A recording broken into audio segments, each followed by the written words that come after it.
A very Merry Christmas to you all out there. Let's hope you enjoyed the big day, whatever it brung, whether you're on your own, with some family. It's unprecedented times out there. But here on Racing Post Live, we're finally at Boxing Day to bring you the Christmas cheer. Absolutely fantastic stuff ahead. We'll be giving you all the terrestrial races domestically here this afternoon. A couple from Ireland perhaps on the menu some point over this Christmas festive period. We'll be with you all along Christmas. Do not worry. Have you studied the form? No excuse not to have done, was there? We've had that little break. We've come back roaring. My goodness gracious me, there have been some shocks out there already. Although the Fav in the first at Kempton, third time lucky, went in. Oh, the battle, let it commence. Who've we got in the studio for you before we go to the three wise men on the panel? Don't forget to like and subscribe if you're on YouTube, Facebook Live. Welcome. We've got it all covered for you. Listen, you can't go racing at the moment in most parts of the country. Kempton today, no fans, no roar. You're going to get it in here. Atmosphere aplenty. We will create lots for you. Just to say, believe it or not, they've arrived in time. A Racing Post Live hoodie could be yours. All you need to do is comment. Just comment. Tell us what you like out there. Who wins the King George? Are you a Clan des Obeaux or a Surname fan? Will there be a turn-up? Give us a horse for the rest of Christmas. There's loads of racing today, isn't there? We will give you a shout out. Right, without further ado, myself, Dave Orton. Oh, goodness gracious me. He's got a bit of the Grinch about him. But the top course commentator, it is Tony Ennis, joins us in the studio. It's like it's meant to be. I mean, you do have a bit of the Grinch about you, I think, don't you? You do. I'm determined not to be too Scrooge-like though today. How was the day? You got kids, obviously. It was good. It was enjoyable, but obviously a lot of presents and putting batteries in things and not having the right batteries for things always a bit of a problem. Yearning for the studio, basically, and to deliver the calls. Good to be back.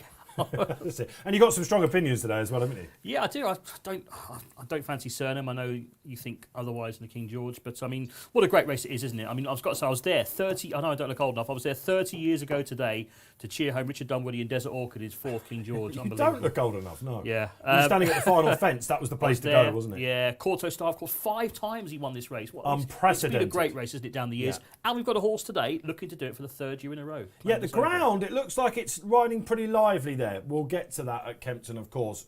Will Clan des Obeaux like that? Let's go down the panel again then. The second of the wise men bringing you gifts of myrrh and frankincense and gold punting. Look at him. The moose is here. Graeme Rodway. I'll tell you what, I brought in this selection of festive wear and he made a beeline for that. There was no one else that could have possibly worn that, of course. It suits me, Dave, don't you think? It really, really does. Merry Christmas to you, Jim. Yeah, Merry Christmas, Dave. Happy days. You feeling full of it? Look at the jumper as well. It's remarkable. Yeah, no, it was a great day yesterday. Absolutely exhausting, of course, with the 2 young kids. I think they were up at 5:45 in the morning, ready to open up their presents. But no, a really fantastic day and looking forward to a great day of sport today. Yeah, you're with Clan des Obeaux as well, aren't you? Let's get it out of the way. I am. You know, I'll come through the whole year thinking that Surname would win, and then looked at the race the other day and was like, no, Clan des Obeaux will win. And, you know, that usually when you come to that sort of, oh, this will just win, it does. Yeah, OK, fair enough. Listen, let us know. Is it Clan des Obeaux for a 3rd time running? We will find out. Paul Nicholls, of course, strong hand as well. Don't forget Frodon in the race as well. Who have we got for Betfair then on the line? It's Christmas. They've only rolled out the big hitter all the way from Dublin. Barry Orr. Barry, welcome back. Hey! Good afternoon, everyone. Happy Christmas.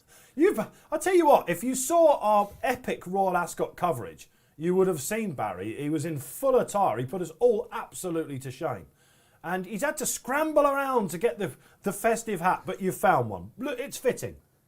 Yeah, I never got that memo, but there's a moose loose around the house over there, that's for sure. And Graeme will be doing all your punting for you today, Barry. We'll be, of course, advertising the exchange and everything that goes with it. If you're a beginner, of exchange angles today. Yeah, exchange angles. If you're a beginner, do not worry. We'll be taking you through it. If you're a seasoned pro, you always learn something here on RP Live. That's just the way it is. Really, really excited about the day ahead. Barry, is there a big angle for punters to get in early with? Yeah, I suppose there is. In the King George, I'm going to take on 2 horses, and I'm going to take on Santini, who I think's backing up just a little bit too quick for him. He's a fragile sort of horse, and I'm going to take on Lost in Translation, who has a lot to prove after such a bad run up in Haydock. It's inseparable in the market to do it at the head. I have to say that there's a £5 free bet for all new and existing customers on the Betfair Exchange on the King George. So just go onto the promo hub and claim that for all qualifying customers. So nice little fiver there. And I've just seen the stats, and we can't split them at the head of the market on the number of people who are backing Clan de Zobo and Surname. It's 25% on both of them. So yeah, inseparable in the market and inseparable in the free bet as well. I think Surname will go off favourite now. It's riding on good ground. I had a little look at the good ground stats. I'll tell you what, if there's a good ground horse in the race, it's got to be Frodon, isn't it? Tom Segal put him up earlier on. He's got a fair record at Kempton as well. You just wouldn't put it past him. Now the ground, it looks like it's riding good. Yeah, and he jumps so well, doesn't he? Which is a key in the King George, really, isn't it? Although obviously Cheltenham is a great test of jumping in itself with the uphill and downhill fences. I always think that really the key to winning the King George is being able to jump at speed, and there's no doubt that Frodon can do that. Yeah, okay, fantastic stuff. 3 o'clock, last race here on RP Live. As I mentioned, we'll be in tomorrow. Hopefully the Welsh National is going to be on. Some great stuff in Ireland. We'll be covering that on Monday as well. But we might try and bring some in. I'll tell you what, Leopardstown, Barry, at Christmas. No race goers, owners, etc. But it looks like sterling stuff ahead in Leopardstown, doesn't it?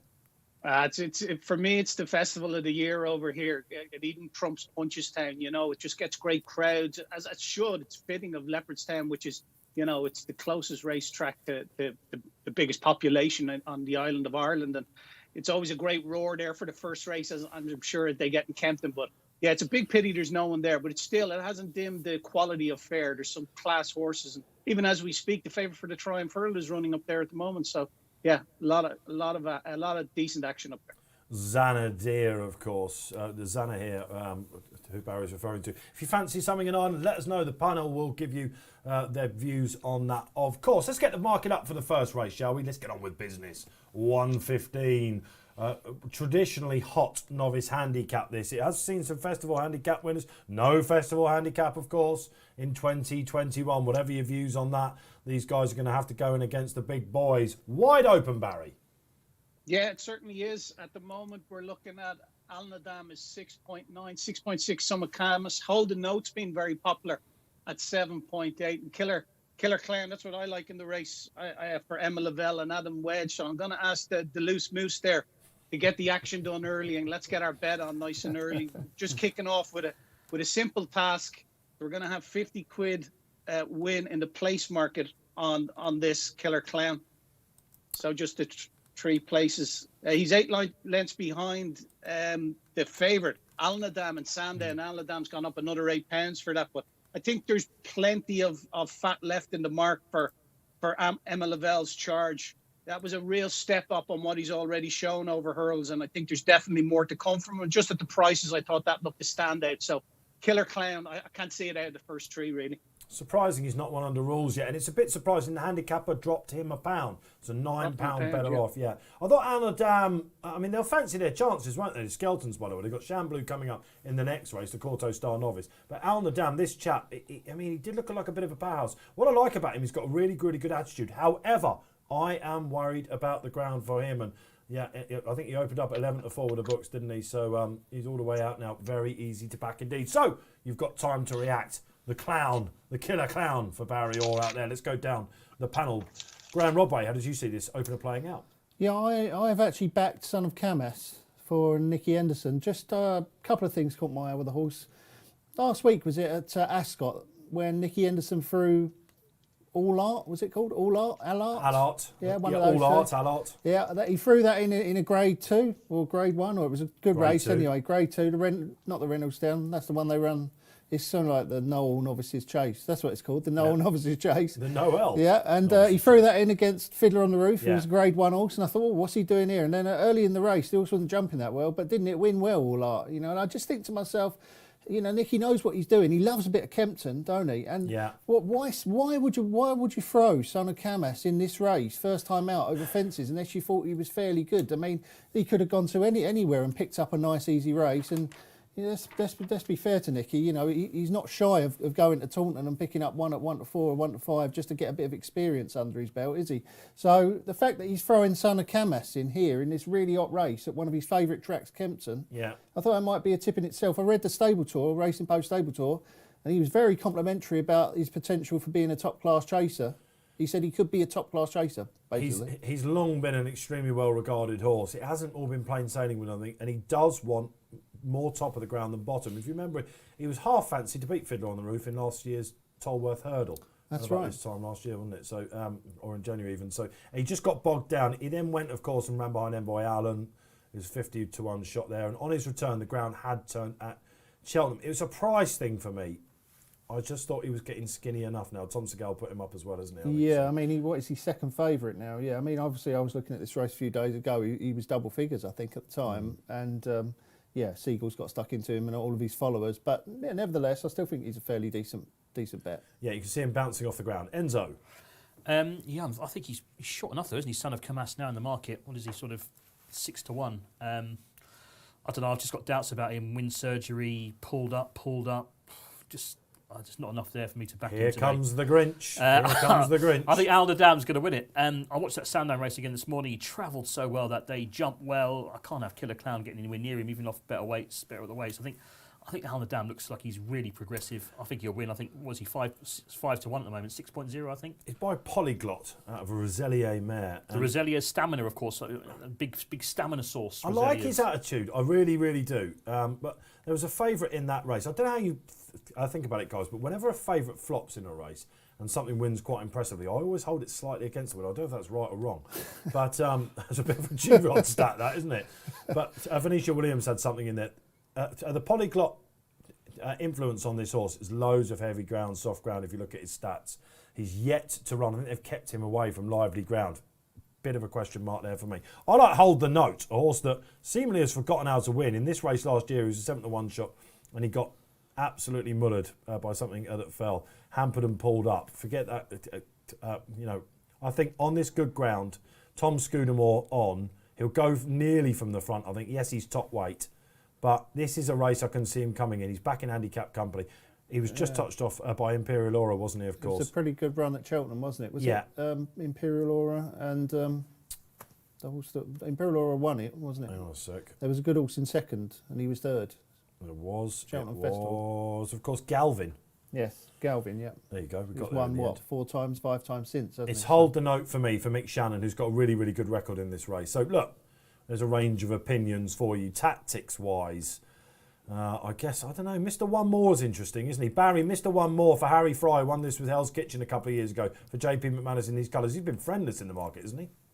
Yeah, he really has. He's out to 12-1. He was put in second favourite at 5-1 when the sportsbook first went up with the race. He's another one like Al Nadam. He's absolutely friendless in the market. Was as short as 5-2. Al Nadam is out 5-1 now. It's interesting from a pace point of view. The one you like, Hold the Note, Tom Scudamore, he'll try to go off in front. I'm sure Killer Clown's another one that's going to want to be up there as well, and Son of Kama. So there's going to be plenty of pace on, that's for sure. But you'd have to say Al Nadam and Mr. One More. They've been the weakest in the market. What about Henderson's other horse, Barry? Any money for Falco Blitz? I thought he had a bit of a chance on last year's he's 7.8 now, Enzo. He was 11 this morning. Yeah, he has been as high on the exchange at 17 for small money, but he's been good. Yeah, just 20-odd quid at 17, but he's very strong. He's I prefer him.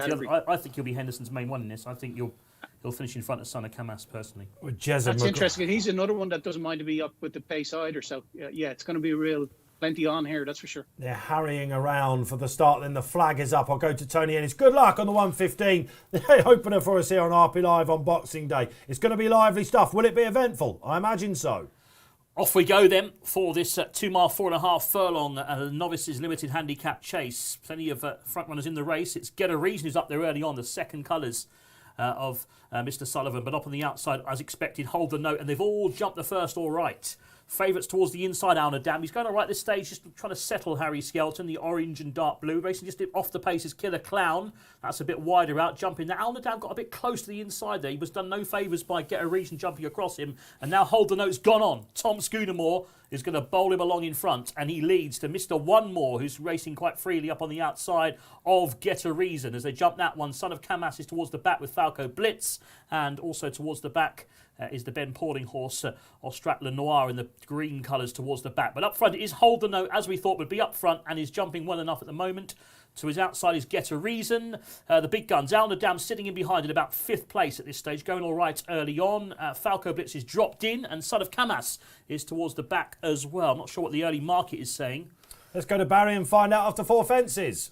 Yeah, Son of Camas is the one that's kind of, his jumping has suffered a little. He's out to 12-1. It's 9-2 now. Al Nadam 9-2. Get a Reason 13-2. Killer Crown, and Hold the Note is currently around a 7-1 mark. They're passing the stands then for the final time before the home straight. And G, let's go to you, Son of Camas, inexperienced telling. Yeah, first couple of fences, very, very slow. Went from like position A1 right on the inside to position Z right out the back. And now your one, Hold the Note's got that position A1 right on the inside. I always think like Kempton's a really tight track, isn't it? And if you can get on that inside, jumping well up front, it's very, very difficult to be pegged back. So I'd much rather be in your position than mine, Dave, that's for sure. Hold the Note. I think Get a Reason taking him on isn't ideal for Hold the Note. What about a Killer Clown, Barry? He's got a nice position on the outside. Yeah, hovering around a 6-1 mark. All the horses that you thought would be up with the pace are there, so there's no real surprises from an in-running point of view. Let's go back to Tony Ennis because Al Nadam's got the stalking position. He has. He was a little bit fiddly over that fence though next time around. Thought he just didn't get that spot on, Al Nadam. But he's all right. He's about 4th place as they race on that all-weather part of the track and now head back onto the turf. Get a Reason is giving this Hold the Note no peace up front. They still go 1 and 2. Al Nadam, I think he just brought him off the rails slightly there, Harry Skelton. Doesn't want to be too close to that inside. He is wary that Get a Reason can jump out to his right. To his outside is Mr. One More. Very wide is Killer Clown, still going quite nice. I thought he's jumped all right so far. Son of Camas is now coming back into it, I think, on the outside of William H. Body. Falco Blitz not asked for much yet. He's been settled nicely at the back of the field. Galahad Quest not travelling, and also Ostrat Lenoir not travelling at the back either. Just got a bit close to that fence. Up top, though, Get a Reason leading to Hold the Note. Al Nadam jumping that in 4th behind Wister One More, and on the outside, Killer Clown, Dave. Now, Son of Camas starts to catch my eye a little bit. He's just warming up. Could this be like the aforementioned Allard, who was hoping for low sun basically after 3 fences, but now he's starting to warm up? He's definitely got the class. Let's go to Barry then as I go on the far side, approaching the business end. It's 5 to field. Killer Clown's gone to clear favourite now at 9-2, 11-2. Get a Reason 6. It's an ever-changing in-running landscape, as you can imagine, with so many of them still travelling well in themselves. Okay then, here we are, and it looks like Hold the Note is just starting to feel the pinch a little bit. They're queuing up, Tony Ennis. Yeah, Hold the Note's just lost the lead, hasn't he, to get up to the front, Get a Reason. The outside Killer Clown has jumped well so far for Adam Wedge. He's right there with Mr. One More, who's also right in the mix too, the McManus colours. Just off to the favourite, Al Nadam. He needs to do a bit better. He's just being niggled along by Harry Skelton at this stage. To his outside, Son of Camas is creeping closer. William H. Body has really grabbed hold of the bit, meanwhile, is now getting into it as well. Just off them is Falco Blitz, still stalking, and then Galahad Quest and Ostrat Lenoir. A few mistakes there in that fence. Hold the Note was one of those who scattered the birch. Falco Blitz got a bit close to it, and Galahad Quest hit it as well. Al Nadam's now been pulled to the wide outside almost by Skelton to get a better sight of his fences, but he's running on for pressure. But Killer Clown is travelling very well up front. He really is, Barry. He's attacked on 6-4 on in running now. Oh, okay. Catch me if you can. Al Nadam, that weight swing looks like it's taking it. He Completely different track as well. He went very early in Sandown. Here comes Son of Camas. G-Rod, the moose. He's picking up. The moose is in. He's getting excited. We're going to need this leader to stop, I think, because he's absolutely cantering, from off the pace. Falco Blitz perhaps not done with. Al Nadam's absolutely gone. No quick double from the Skeltons. Go on, Adam. Come on, Killer Clown. You get it. Barry's getting excited.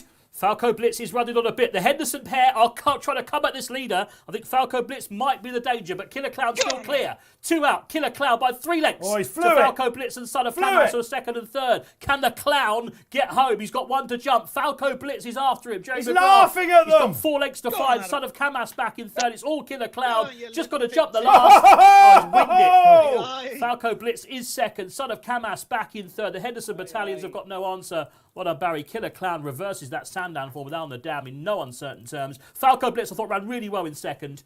Did a bit of the Henderson pair. Son of Camas did well to get 3rd. 4th, maybe just Mr. One More. If you're going to open your account on the racecourse, what a way to do it. Emma Lavelle buzzing after Paisley Park last Saturday in the long walk. Killer Clown takes out the first terrestrial race at Kempton. Notoriously strong form race this will be. He won that off a mark of 1-2-3. The handicapper dropped him £1. Would you believe it, for his last one? He's bounced off that ground, Barry. At any stage, did the market think that he might come back to them? No, I don't think, not really. The horse that chased him up into second traded at a low of 3.85 or 3.85 was Sunakama, surprisingly enough. But the horse Blanco Bits that changed him into second traded at a low of 2.94, Dave. So, but he's won convincingly, hasn't he? Like you said, he's off a mark of 1, 2, 3. Not a bad way to break your duck on the course. He's absolutely slooshed in. And the big hitter himself is back. Fair play, Barry. You knew you fancied him to reverse the form.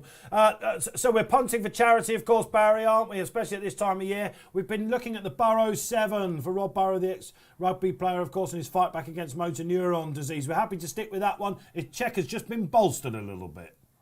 Yeah, happy to. Yeah, very much so, Dave. Good cause. And I think a lot of the racing community are getting behind it as well. So. Yeah. Fingers crossed we can get a few quid from today. Happy days, I've no doubt, with Barry on side. Were you with Barry? Did you row in? Let us know. How's your punting going so far? The nap's ahead. Let us know. We'll give you a shout out. We're buzzing here. The festive season has well and truly begun here on Racing Post Live. Myself, Dave Orton, Tony Ennis calling the races today in his Santa hat. He's begrudgingly wearing it. The moose that is Graeme Rodway. You must have been getting excited there at some point. Flattened out a bit, son of Cam. I was just travelling so well that winner. I just couldn't get it even into my head that Miles was going to come and win.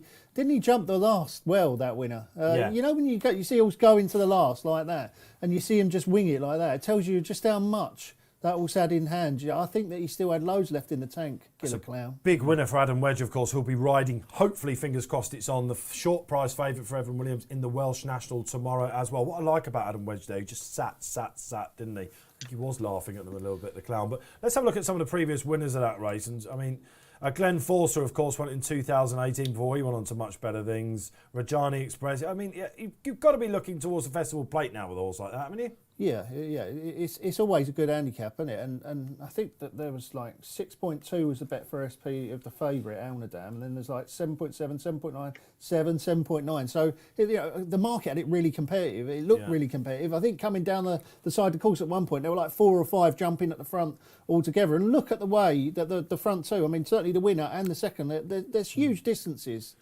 He jumped out fourth last, didn't he, Killer Clown? And he sort of went, you could tell how well he was going. He sort of just pinged the fourth last, went too clear, and all of a sudden I think the race kind of switched over, as it was over as a contest from then on in, really. We'll get the time of the first race on the chase course as well. Again, looked all right to me, didn't it? A few horses fell in the hole out the back, but that's Kempton for you. 2 took each other on up front, hold the note. I think, again, I sort of handed him another chance there. It's going to be hard, I think, to do that. He needs an uncontested lead, doesn't he? I think that's what I was hoping Reason was right in his face all the way, wasn't he? Yeah. Just annoying him. And they haven't done each other any good. Alnadam back on softer ground, stiffer track. Softer ground, stiffer track. Give him another chance. Maybe not to 3 miles, maybe. There's all stamina, isn't there, in the pedigree? Just too sharp round there, wasn't it? 2.5. Yeah.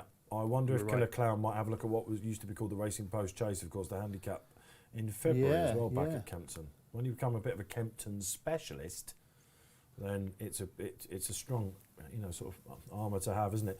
What do we make of Epatante later, guys, by the way, in the repeat bid for the Christmas hurdle? Buying money? Looks like, isn't it? No, you're against it? No, dead keen to take her on. Whoa! Okay, here we go. Hang on a minute. Dead keen to take her on. Is that moose hat messing with your brain? Addled. Now, obviously, I have a bit of a bee in my bonnet about the mare's allowance. I think if she was running off level weight, she'd definitely get beat. Obviously, she's getting £7. So you're using this in other platforms, aren't you, to try and bang this drum? That might swing it for her. Even if she was getting 5, I think that there's a good chance she might get beat. But getting 7 is Silver Streak, who will have his ground, the lovable Silver Streak. Is that the alternative, or is it Ballyandy? Yeah, I think Ballyandy's the bet for me. He's improved a bit this season, I think. He was third last year, wasn't he? Well beaten off. This was the race last year where Epatante really announced herself on the scene. And didn't Bouvedere get beaten this very short prices a couple of years ago? He did. He walked through one, didn't he? Verdana Blue beat him, didn't she? Verdana Blue, of course, when she was rocking and rolling. I always think that when you start to think, these horses are just unbeatable, just forget that race, we'll move on. That's sometimes the time to get involved, because you've seen so many ridiculous things happen in racing. They're horses at the end of the day. You don't always know if they're going to turn up 100% fully right on the day. I look at Goshen a couple of weeks ago. It was massively strong in the market, as though it couldn't get beat at Cheltenham, and turned up and had a problem. Oh. And they are horses at the end of the day. And I don't want to be taking, what is it? Is it about 1 to 4? Graham. Falls on. I mean, would you say that Epatante is going to win this race 4 times out of 5? Not for me. I think probably yes. You think she will? Maybe that might be pushing it slightly. Actually, 4-1 is probably as skinny as you want to go. Barry, I imagine she, 6-4 at the moment. Is she on the sportsbook for the champion in March? Yeah, she is. Yeah, she had been around the 2-1 mark before the Betfair Fighting Fifth, and I don't see what in the race is going to beat her. To be perfectly honest, the 4-1 on chance. She's not a working man's price, but I don't think there's anything. Sometimes you just got to sit back, Barry, haven't you? Of course, safe gambling is the MO here. We don't want to be playing every single race. We'll give you what angles in we had. What are the angles on the Christmas hurdle, do you think? If someone wanted to have an interest in the race, say someone like me who expects Epatante to go and win again, where's my angle in the race? Well, you can bet place, or you can bet without the favourite. The without the favourite market would probably be most popular in this instance because it's quite a lively market. Silver Streak is 1.83. He's one that I think you could get beaten at. And you've 130 Baliandi and Floressa, Diego de Chamel's the rag there at 10-1. But I think there's a bit of value in there. I know we'll speak about it later on, and there's an angle there with Baliandi. Oh, okay. Happy days. Barry's giving you a sneak preview of what he's going for there. Don't forget we'll be going up to Wetherby as well. Traditional card always at Wetherby, the Roland Merrick. Having looked at the ground and a couple of the previous races so far up there in Yorkshire, it's slog time, isn't it? But will we see that form advertised in our next race at Kempton? Because, of course, Sham Blue really announced himself on the chasing scene for Team Skelton, Harry and Dan, when he went up there and won the Towton Novice Chase. Of course, Snow Leopardess trailing in his wake in second. Was it something like 14, 15 lengths? She came out and won a valuable staying handicap in the mud, flying all over the place at Haydock. So the form looks good. I think you'll really like the ground, Sham Blue. Shall we get the market up then for the 150? Let's have a look. Let's move on. Team Skelton were hoping for that quick double. It looked at one point like they might be able to get the hat trick. With him or against him? The market is holding his price, Barry, but you don't like him. It's not that I don't like him. I just think there's, obviously, in what he's done in Wetherby, he's jumped absolutely fantastic, but the form doesn't stack up too much. The big breakaway, I think he was quite impressive in Cheltenham, albeit he gave a little chink going out on the second circuit. But you'd have to say he got beat at 92 on an Exeter last day. That was very, very disappointing, even allowing for him dropping back in trip. He should have really probably taken care of that winner that day when he finished second. So I'm going to Dutch lay him, which is basically laying multiple horses into one race. I'm going to lay Sham Blue and I'm going to lay the big breakaway. So if you cut the moose loose there, we're going to take 50 quid out of Sham Blue at 276, and we're going to take, say, around 30 quid out of big breakaway. Yep. Okay. So we stand to win 80 quid. Now, I could make a case for 3 horses outside of the top 2 in the market. I think you can make a case for If the Cap Fits, who was disappointing last day, obviously, in Sandown when he got chin. But before that, he was quite impressive in Fossloss. And I will forgive him that run in Sandown. The ground was really atrocious. One for the team who was second to Next Destination. Next Destination is second favourite now for the RSA. So I think he has a chance. He ran really well behind Next Destination last day, and a bit of better ground will suit him. And I think the other horse, Arillo, that beat Darlac. Darlac has won since, albeit a handicap off 127, but that form's stacking up. So, it is quite a competitive event. It's more competitive than the market suggests, and I think, if anything, Sham Blue is a wrong price. I think getting him at 7-4, I'm happy to do that.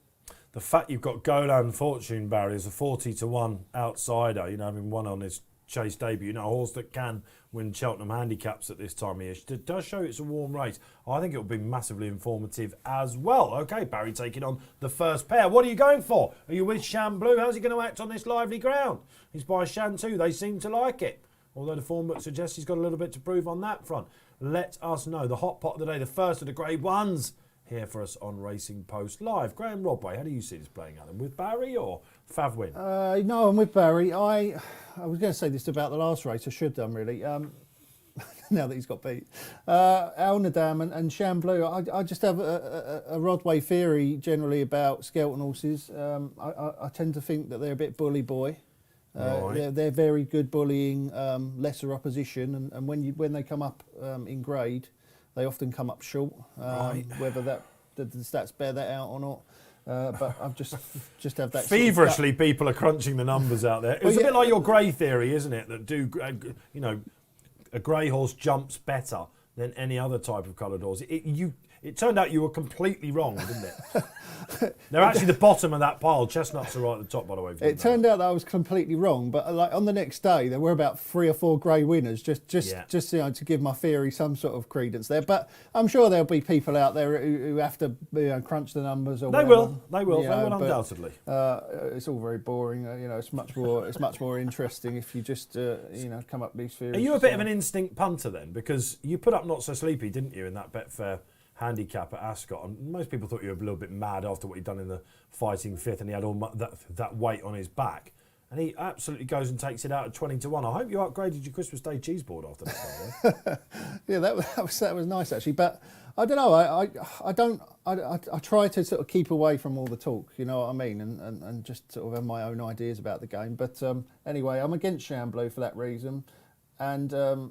The big breakaway, I don't like him much at all.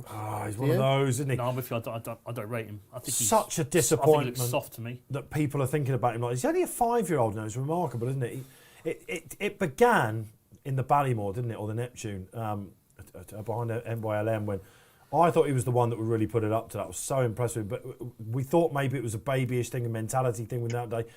If you watched him back at Cheltenham when he won at the November meeting, he went in snatches a bit. And then the drop down to 2 mile 3, never mind about the distance. He didn't totally convince, did he? It's sort of the jumping as well, isn't it? What was that thing at Cheltenham? Was it the previous time where he sort of went off around the corner, didn't he? And he sort of half pulled himself up, and then they got him going again. And then all of a sudden he was brilliant. And I don't know, there's obviously something in his mind where he's got his own ideas maybe.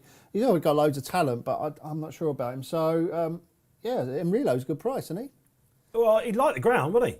Yeah. And that Darlac, as Barry mentioned, he absolutely hosed up in a handicap next time, didn't he? Won't ever see an easier winner of a handicap. Yeah, Paul Nicholls, reading his Racing Post Stable Tour, said this race would be absolutely perfect for Emrilo. He thinks a flat right-handed track's ideal. He's got a bit to find with the best of them, but we all know that Nicholls, is great at getting these chasers to improve, isn't he? And I think Emrilo's a very good price. Okay, has been slightly overlooked in the market. Of course, this is a race looking at Paul Nicholls' record. He's only had one from the last 12 that have gone, and that was Black Corton in 2017. When the ground started to liven up, he came under my radar a little bit. Enzo. I think there's only one proper Grade 1 horse in this race, and it's If the Cap Fits. Top class hurdler, absolute hard battler, form on good ground, very good. Doesn't like it when it's too soft and heavy, but good to soft should be perfect for him. I think if you ignore that run at Sandown last time, I think he gave Pim a really soft lead that day. Pim's very good doing that, bossing a small field like he did at Sandown. If the Cap Fits is better than that, he was impressive for Foslas when he made a mistake, I think, at the first that day. I was there that day, the Welsh Champion Holiday, and he got better as the race went on. He jumped really well, and he slaughtered a couple of Fiddler on the Roof and Emitom, who was ran terribly. But Fiddler on the Roof, I don't really rate, so... He's not a natural, is he, though? He's not a natural jumper, no, but That's I think... a bit harsh. You don't rate Fiddler on the Roof. Don't rate Fiddler on the Roof, Grinch no. coming out again. We've given him a Christmas hat. He's still negative about everything. All these Tizard novices, big breakaway, Fiddler on the Roof. I'm just not sure about either of them.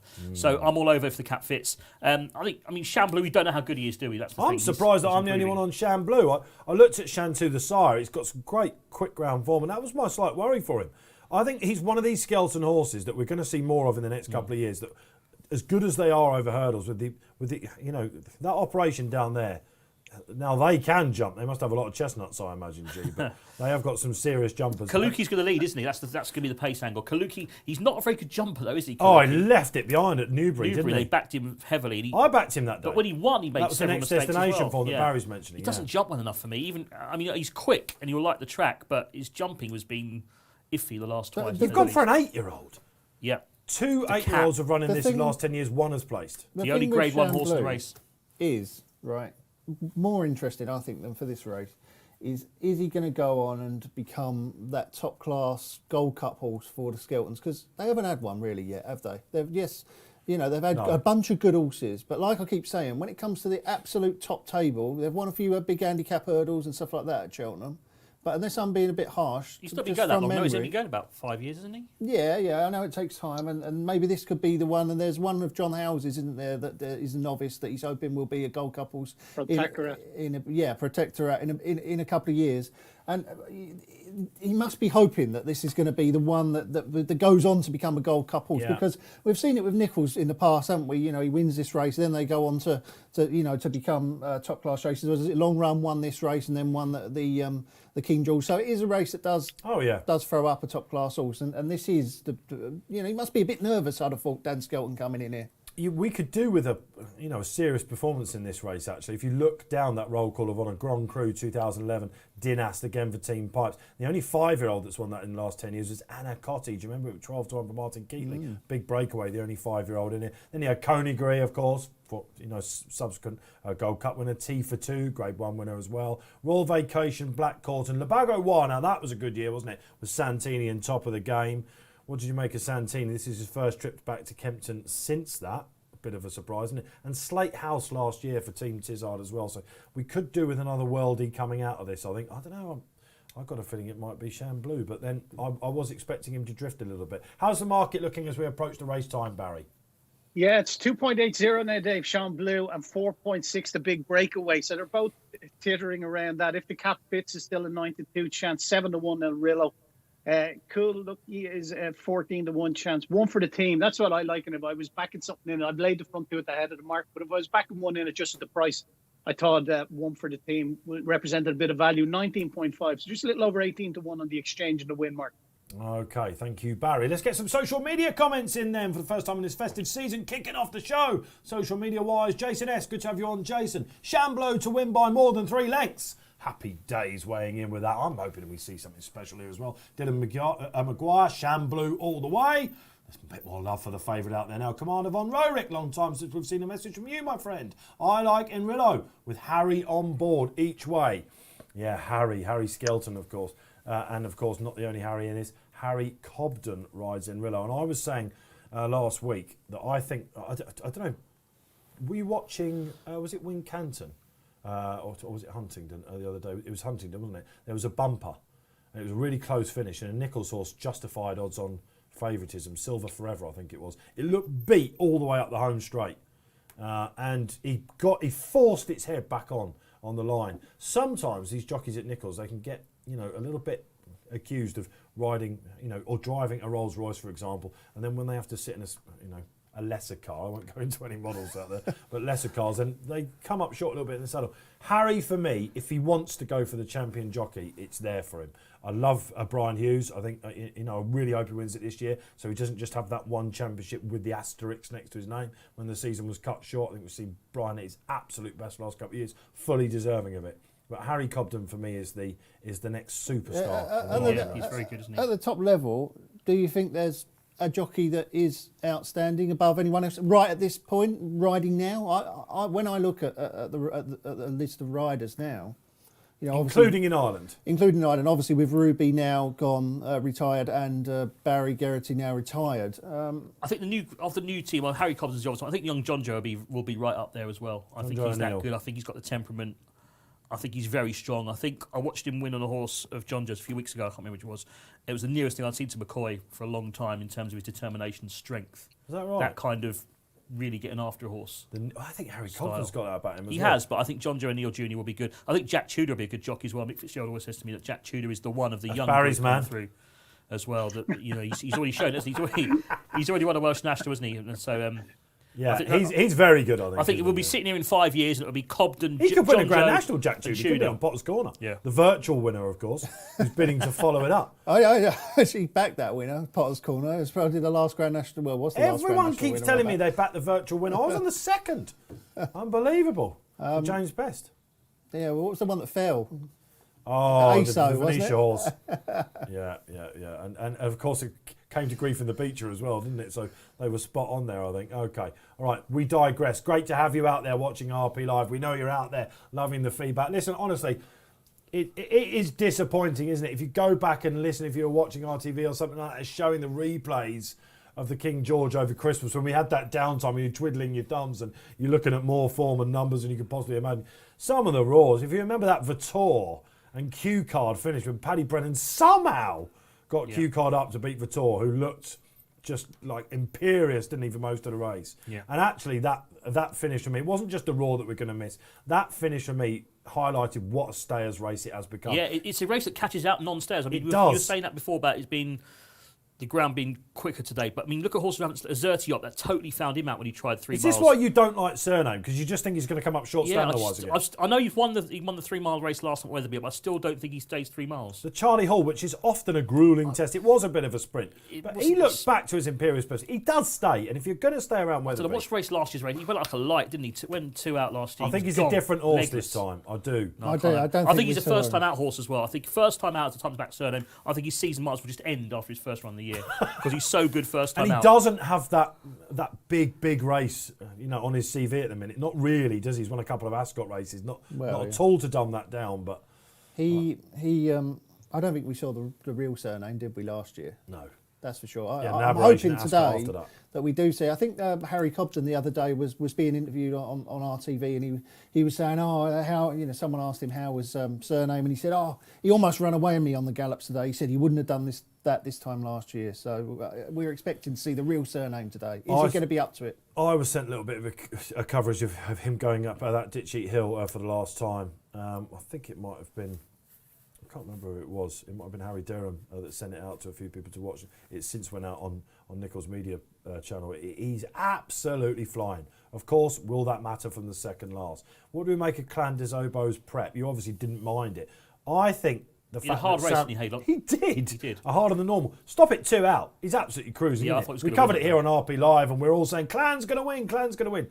He's not a Cheltenham horse. I think we know that as well, don't we? And surely they must have had him as fit as they wanted him for. That was a Grade 1 race. I mean, the Betfair Exactly. Exchange, it's not a stepping stone, is it? It's a Grade 1. And Sam Twiston-Davies, who has obviously, kept this ride for good merit, he did sense that Bristol might be tying up again after last, and he definitely sensed that. It was a good that few weeks ago, victory though, wasn't it? It chance. was a good month ago now, wasn't it? So Yeah, he's got we'll time see. to come back. I'd be slightly worried about the ground for Clan as well, just because I think it takes others out of the equation if it's on the soft side for him. The heavy ground prep is always a worry. I thought we saw that a little bit last year at Cheltenham, where Philip Hobbs, I know his horses did particularly go well throughout the whole Cheltenham, but certainly a couple of his stars. Sporting John was very disappointing having had a heavy ground prep, and obviously the Defi de Soy was obviously had a heavy ground prep at Ascot and then disappointed. And not to single out Hobbs at all. I just think a heavy ground prep is not ideal. And as you say, did have a hard race. But then I look at this race today and I just think this is his bag, isn't it? Maybe. It's one of those. Okay, more socials coming in. Let's get them in before we hone in on our second race here on RP Live. Randolph Caliste, what a name. I thought it was going to be Rudolph in at one point. Shan Blue, another for the Fav. More support. Dan the man, 1, 2, 3, 4, 5. Good to have you back, Dan. Shan Blue, lay. Oh, this is a bit of a Marmite horse then for people out there. Most of the panel here against him if you're just tuning in. Andy Sim, good to have you back, Andy. If the cat wins, forget his last run. You're with the Grinch here, or should I say Santa Claus as well. Let's go. Let's have a look at the final one coming in then.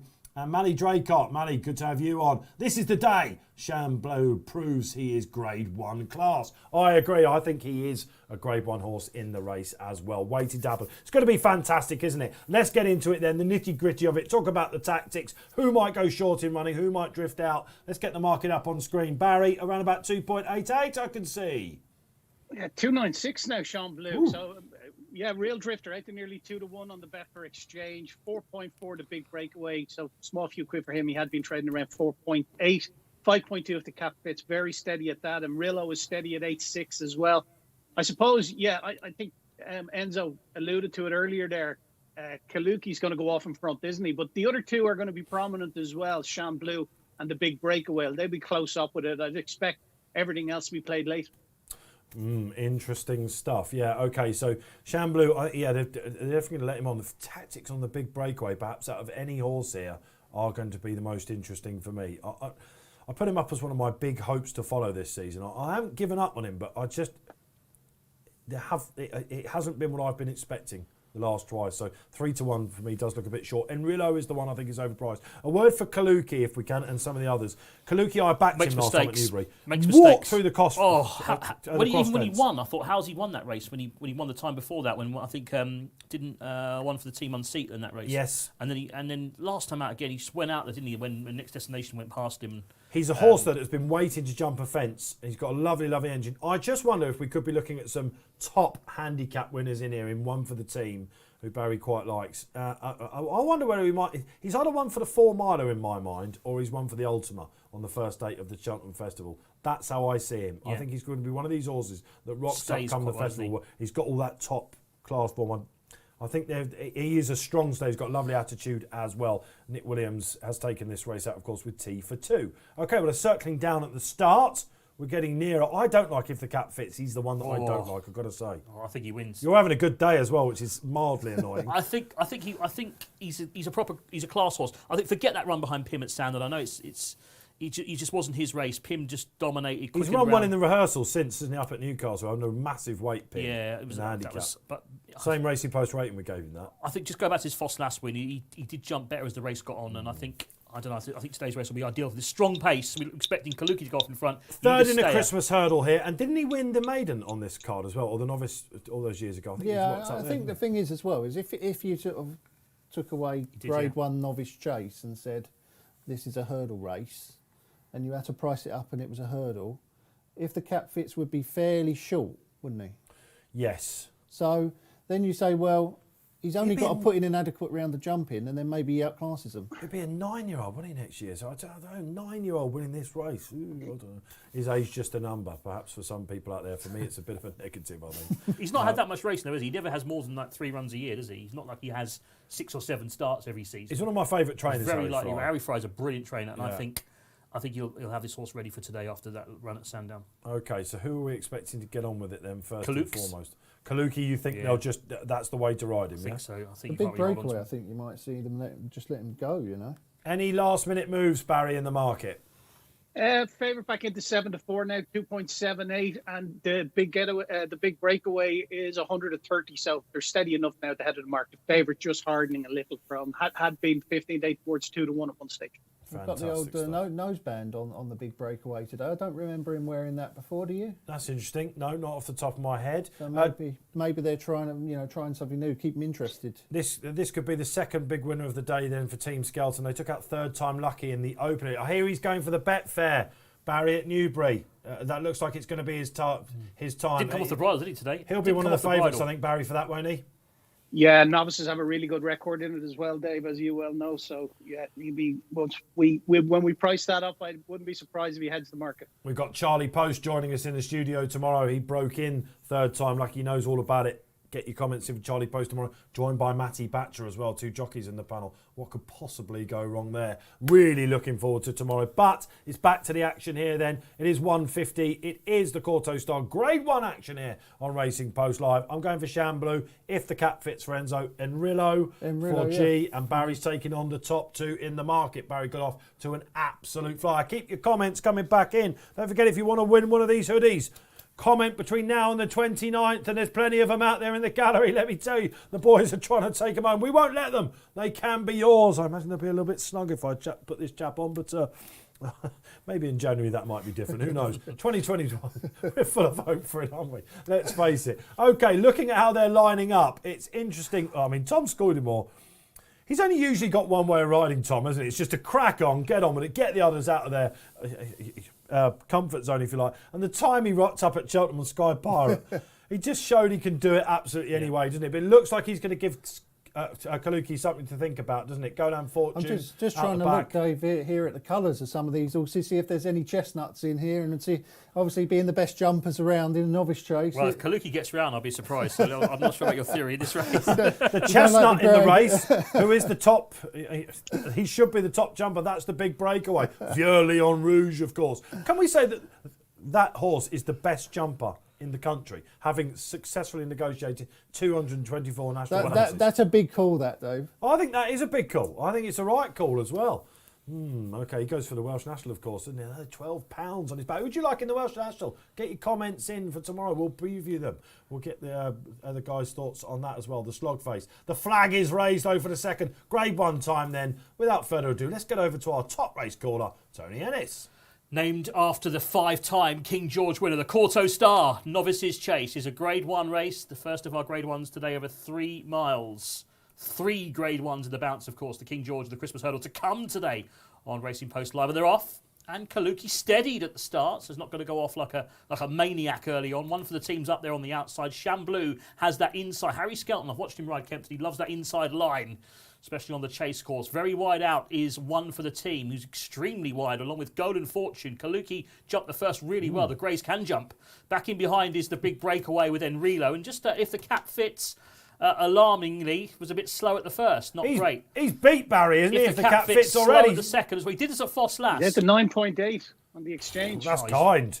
He's niggling him along already. Look, Dave's getting very excited. Long way to go, yeah. Shamblu on the inside. Did jump the first really well, actually. Golden Fortune's right up there, black and yellow for Keelan Woods, the outsider. Very wide Kaluki. They also want to give him a sight of the fences. Then comes one for the team who's just in behind. Enrilo, he's got a tight grip of the reins there, Harry Cobb. That doesn't want him to over-race over this 3-mile trip. The big breakaway settled nicely today. They're going to hold him up. He's one from last if the cap fits. Doesn't look interested at the moment. He's the back marker and he just looked like he needs to start jumping a bit better. Here's the next. Kaluki, very good over that fence on the outside. Shamblu's jumped really well on the inside. Must admit, if you back the favourite, you're probably quite happy. I'd imagine, Barry, his price has come in a bit, wouldn't it, Shamblu? Yeah, he's around the 6-4 mark, 248. The big breakaway's in 4.1 with the change of tactics on him. If the cap fits out to 8.8. And Rillo is the one that's probably shortened up most significantly into around, 6.0 there a second ago. He's got a very nice sit, I think. Let's go to Graeme Rodway with this. For me, Shamblu didn't set out to lead Graeme, but he looks like he's sort of like, let's just get on with it. This is what you mean about the Skelton horses, isn't it? They don't mind just cracking on. Is he a reluctant leader? I don't think so. He's jumping well, isn't he? And every time he jumps a fence, he's just taking more lengths out of him. And I hate to see when a horse is jumping well, them being taken back all the time. If they're jumping well, I like to see him just let them roll. Well, you've seen it a million times in the King George with Corto Star. He wasn't really a front runner, but I can remember time and time again, he jumped so well down that side straight. They just let him go and he was just gone before you even saw it. So, you know, they are actually reining him back a little bit here now. And the grey, who's jumping superbly for a grey, obviously, Kaluki has gone on. Yeah, Kaluki, honestly, you'll know out there if you're watching us here, he does have that error in him. Will it be coming? I think Richard Johnson's going to be pretty happy with him. He's been a lot better today, though, isn't he? He's jumped so much better than Newbury. And I'll tell you what, if the cap fits Barry, he's got to be $1 million now, isn't he, out the back? He's just been given a reminder. 14, yeah, he is. He's 13.5. It looks like he's resented the cheek pieces back on. They left him off the last couple of runs, but they stuck him back on today, and he might just be resenting that. Yeah, it'd be remarkable if he wins from there. All you punters out there hoping for that miracle, that Christmas miracle in the Grade 1. Let's get back to Tony Ennis as they pass the stands. If the big breakaway wasn't brilliant over that fence, that would be the last next time around. But this Kaluki's jumping a lot better today, and he's got into a lovely rhythm under the former champ Richard Johnson. Shamblu, Harry Skelton in second place. In third, Golden Fortune, and Relo is fourth. One for the team is wide out for Tom Scudamore in fifth. The big breakaway is travelling all right in sixth, and they're on the all-weather gallop. And again, if the cap fits... Oh, Darryl Jacob, you're allowed to rip off the cheek pieces halfway round. You might have a chance as they race then towards the first fence after the stands, which is on the right after the right-hand turn. It's still up front, Kaluki and Shamblu. These two travelling nicely. Both of them have jumped very well so far. And Relo is creeping a bit closer. I think Harry Cobb just wants to try and smuggle him into the race, play him as late as possible. Yeah. Golden Fortune's next, one for the team wide, the big breakaway. And if the cap fits, has just scattered the birch there as well. Yep, he's absolutely hating life at the moment. This is an absolute key moment as they go on the far side. It's lovely to see them jumping around Kempton. I'm just looking at Harry Skelton there. I think he's gotten close at a couple, but he absolutely winged that. If I had to call it now, one for the team and in Rillo, and perhaps Puppy Power, Barry, on the big breakaway. They've got to fancy their chance of these leaders coming back to them. Yeah, they're all really travelling well themselves, bar obviously if the cap fits. But Shamblu, he just attacks his fences, doesn't he? He just absolutely monster over them. But Kaluki's jumping well. At the moment, it's 9-4 the big breakaway. Shamblu is 13-8. 9-4 the big breakaway then, G. Someone likes him out there. He's travelling. Yeah, he's really travelling. He's tanking along. I thought Imrillo maybe just about to come under pressure. He's back on the bridle, but I'm not 100% sure that Imrillo's going that well, you know. What is he on the Betfair? He's 8.6. I'm not sure he's going that well. He hit that and realised his first mistake. The big breakaway's fiddled as well, but there's some engine this chap's got, isn't it? I just think Shamblu, I've not seen a novice jump around Kempton like this effortlessly for a long time. It all depends if Kaluki can get him at it. I think, here we go then, 4 out. Kaluki's mistake, there it is. There was Kaluki's mistake. That's his mistake. So I think Shamblu must be short. He must be odds on now in the run, surely. Let's go to Barry. Has he gone odds on? Just very ever so slightly, 1.5 straight. so He's well. two's on now. Yeah, the big breakaway, 11-4. The big breakaway coming under pressure then. Golan Fortune, the big outsider. We said, what's he doing at 40 to 1? He's the one that Harry's looks had a like he look. might go to. Harry has a look between his legs. They're turning in, turning Ennis. Yeah, I think Chablou's got this, hasn't he? He's got them shot to bits in behind, I think. Second place, Colin Fortune. The big breakaway, I can't have him finding from there. He's back in Go on, front Harry, under pressure. kick. Chamblou has jumped like a buck so far. 3 lengths clear. 2 in second, Golden Fortune. Now on big the outside, breakaway's the big the danger. breakaway. Trying to run on. They're clear of one for the team. I think Kaluki's going to pull up and Rillo pulled up. This is Here's an the third over. last. Good jump from Chamblou. it The was big a good breakaway jump. made a mistake in second. He's running on though, isn't he, for Robbie Power on the outside? Oh, he's got to go now, Chamblou. He's got Early a race. exertions telling here, lads. Come on, Harry Skelton. Find a bit Come more. on, Harry. Pick 2 up. Is he out. lonely? Chamblou. Go on. It's all in the Jumped jumping. it He's well. The Close, big flew breakaway's it. gone a bit slow over that in second. 2 classy horses here. Looks like Harry Skelton's got it. Has he? Big breakaway's got more to say. No, I think Chamblou might just have his measure at the coming moment. back. Big breakaway's trying to come back. The jump will be Oh. crucial. Here it is. Chamblou Oh. wins it. The big breakaway lands in a heap and that's it. Game over. Chamblou jumped well, stays well. Could perhaps be. Maybe he could be that Gold Cup horse that Skelton is looking for. He's won that. Well, look at that little salute as well. Yeah, Wow. Skelton. Yeah, Like look, that. this has been the target since day one this season, hasn't it? Now 3 from 3 as a novice chaser. Harry Skelton, I love this about Harry. He wears his heart on his sleeve, doesn't he, as a rider, G? When he goes past the post, he can't hide his excitement. They absolutely love this game. Yeah, we love to see big celebrations after a win, don't we? And like Enzo was saying, always all the way up straight, you just appear to have that under control. And didn't he jump well? Superb. Fair play to Paul Keeley. He was really bullish about him. He's been, if you were looking at your Saturday Sizzlers in the paper today, Paul put him up just about his nap, I think, on the day. Yes, indeed. It does look like the RSA. Let's see if Barry can get us any prices before we come to him. Yeah, 14 from 25. 14s from 25. That's interesting. All right, we'll go back to his For the chances on that. RSA, yeah. Let's have a story of the market then, Barry. I guess it was when he kicked 4 out, wasn't it? The market went, aye, we're all on. Yeah, he hit odds on at that stage. A low of 1.33, the big breakaway hit, would you believe, for When was he 460 threes on? quid. When was he Yeah, ever for threes on, 400. Barry, the big It's all, breakaway? I don't know. I suppose coming Chamblou to starts the to fill last, his lungs. He's soft though, isn't he? You He's a guy, bit- you said it yourself. soft. Whoever jumps the last. Yeah, he definitely still had a chance. I mean, what are you thinking if you're on the big breakaway? I didn't see much love for him in the social comments that we had coming in. The market was strong for him. During the race, Barry was saying 9-4, halfway and all that sort of thing. Shorter than I thought he would be. Whoever's analysing that race in the post, they'll have to count up those errors, I think. He was fiddly. Yeah. Obviously, the one at the last. Is this a horse that's just taking the mickey out of Team Tizard, G-Rod, or what? Pair of blinkers. Oh, Well, a they've 5-year-old. They tried the noseband, so maybe there will be some headgear coming next time. But he's obviously got loads of talent, Yeah, hasn't he? he Because has. you don't kick fences out the way like that and get that close Hugely to winning a Grade talented, 1. yeah. So he's obviously got a big engine, but yeah, not straightforward, is he? Unfortunately for these novices, a bit like Santini after this race, people start to go off them a bit, having think they could be the next coming. Another second for the big breakaway. You'll be able to see the post-race comments, of course, in your members section. Team Tizard debrief. They'll tell you what they think. Where will they go next with him? Where would you go next with the big breakaway? Would it be the 4-miler? My goodness gracious me. Some real disappointments in the race. Enrillo found very little, G-Rod. Yeah, his jumping went to pieces. Sort of going out on the second circuit, he made a bad mistake at the first one down the side, going away from the stands, and then I think it was the sort of fourth or fifth last he seemed to hit that, and he was under pressure then. And there was always a doubt about him being the strongest of stayers anyway. So once he came under pressure, I didn't ever think he was going to win.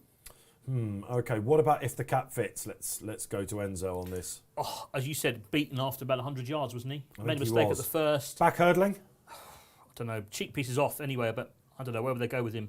If he goes back hurdling, though, he's not quite up to beating Time Hill and Paisley, is he? So it's kind of... I think they might give chasing one more go. The problem is with these staying hurdlers, they tend to... The prizes are valuable for them, aren't they? Coral hurdles and things like that. You've got your 2 mile 4, you can drop back. They're more adaptable than your 2 milers, if you like. And when they hang around over hurdles, to go over fences late in life against some really progressive young didn't horses. he? He was a top class staying He's hurdler. a total Went chasing, freak. did well Thistlecrack. over fences, didn't he? Thistlecrack at the start of his career, won a King George, obviously. He was unbeatable, wasn't he? When he Yeah, was in and his then he pomp? just sort of... after that battle with Many Clouds, didn't he? That's when it kind of went a bit sour after that. A mother and a father of a race. One for the team. He's got a longer distance race in him, isn't he? He Somewhere, has. Kempton, perhaps not his bag. It all happened a bit fast for him, didn't it? Like, Yeah. There's a day in him probably, but it'll be more handicaps. The front two were really a different class though. Golden Fortune has run a cracker, isn't he? As you Oh, say. yeah. I mean, that's a huge run from him. Enrillo back to maybe 2.5 somewhere, 2.6. Yeah, and probably down in grade. He's probably maybe not quite a grade 1 horse. He obviously won that winter novices hurdle at Sandown last year. That was his big win. He beat House Island, didn't he? Yeah, it was a sort of weakish grade 2, I think that race is. So maybe he's just a grade 2, grade 3 horse, maybe not quite up to grade 1. Fair play, Dan Skelton, he's got a potential star on his hands, and let's hope that the horse continues to progress. Are you tempted by another potential star, Graeme? You keep forgetting about All Mankind. Oh, yeah. Already this season. All Mankind, Protectorate. I am actually Shamblu. one of the chief members of the All Mankind fan club, as you know, Dave. I've been going on about the fact that he could possibly beat Envoy LN. So is this the season where Skelton takes out that championship? Those 3 novice chasers, I mean, how many of those 3 do you think will win at Cheltenham at the 3 of them? Well, the problem is for a Protectorate, of course, is you're sort of playing for places behind Envoy LN, or are you? And the Arco, you've got to take on Shishkin. So what happens there? And apparently everyone thinks that's already over as a contest. John Hales thinks he's his Gold Cup horse of the future, but John tends to think like that. He wants this that Gold Cup is that's his mecca, isn't it? Dan Skelton want them both running in the RSA though, Shamblu and Protectorate. Definitely not. And the one thing that Shamblu, I suppose, hasn't really proven himself on, unless I'm wrong, let me know out there, is he a sort of flat tracker? Warwick, isn't it? Let's have a look at his When he went profile. Wetherby, didn't he? Wetherby. It's just Cheltenham in the... I don't know. You'd be right. You think he'll be all right there? Yeah. Talking of Wetherby, we've got to get up there for the Roland Merrick, one of the great handicaps of the festive season. And beaten by Shamblu when she went up there as a novice, was Snow Leopardess. 16 lengths she was beaten by. Will that be enough of her current handy mark to take this out? I'm with her, Snow Leopardess. John Joe O'Neill's on. What's not to like, Barry Orr?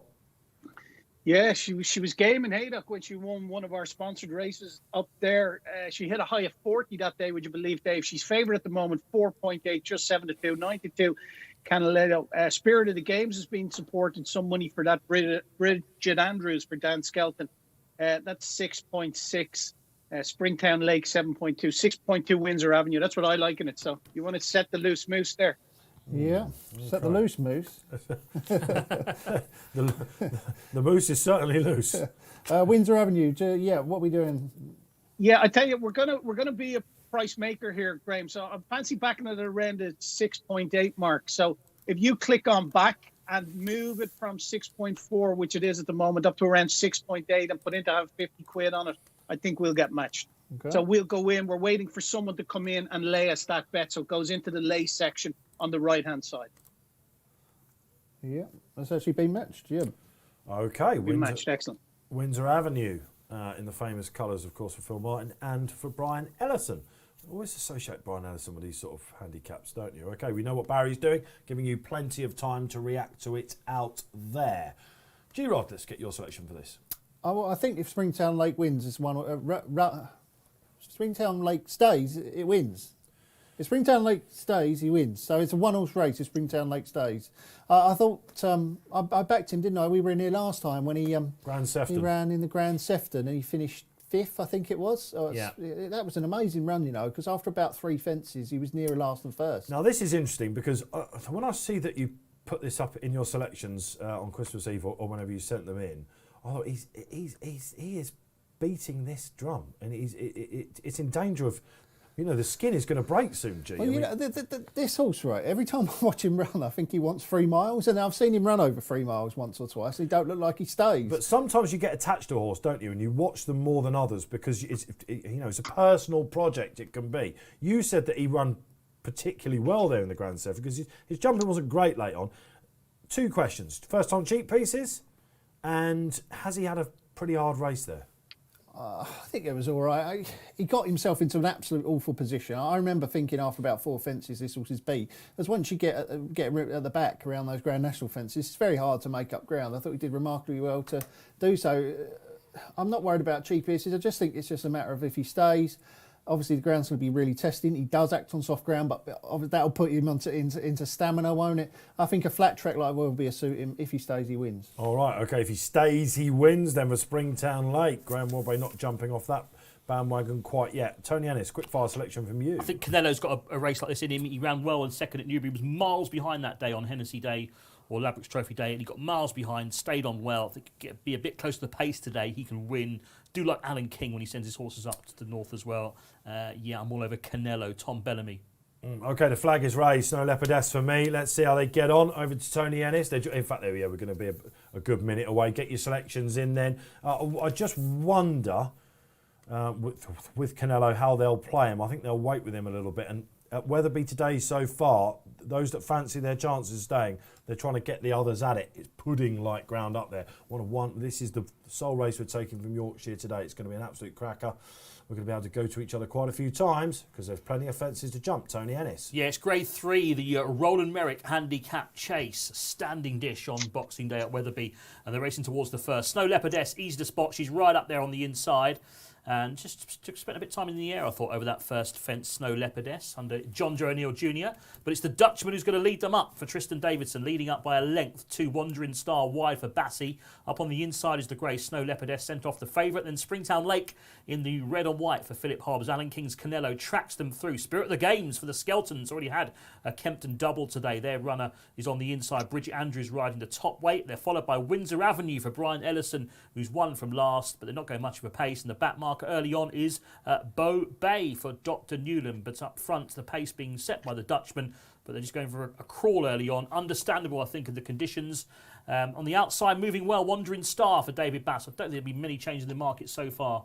Not much has happened, really. I can't imagine so, Barry. Snow Leopardess got that stalking position. A little bit closer than she usually is. Yeah, 5.0 each of two, Snow Leopardess and Canelo. Spirit of the Game, 6.8. No change at all. It's as you were. Spirit of the Games, I imagine, Barry, is one of those horses that tends to trade short in his races.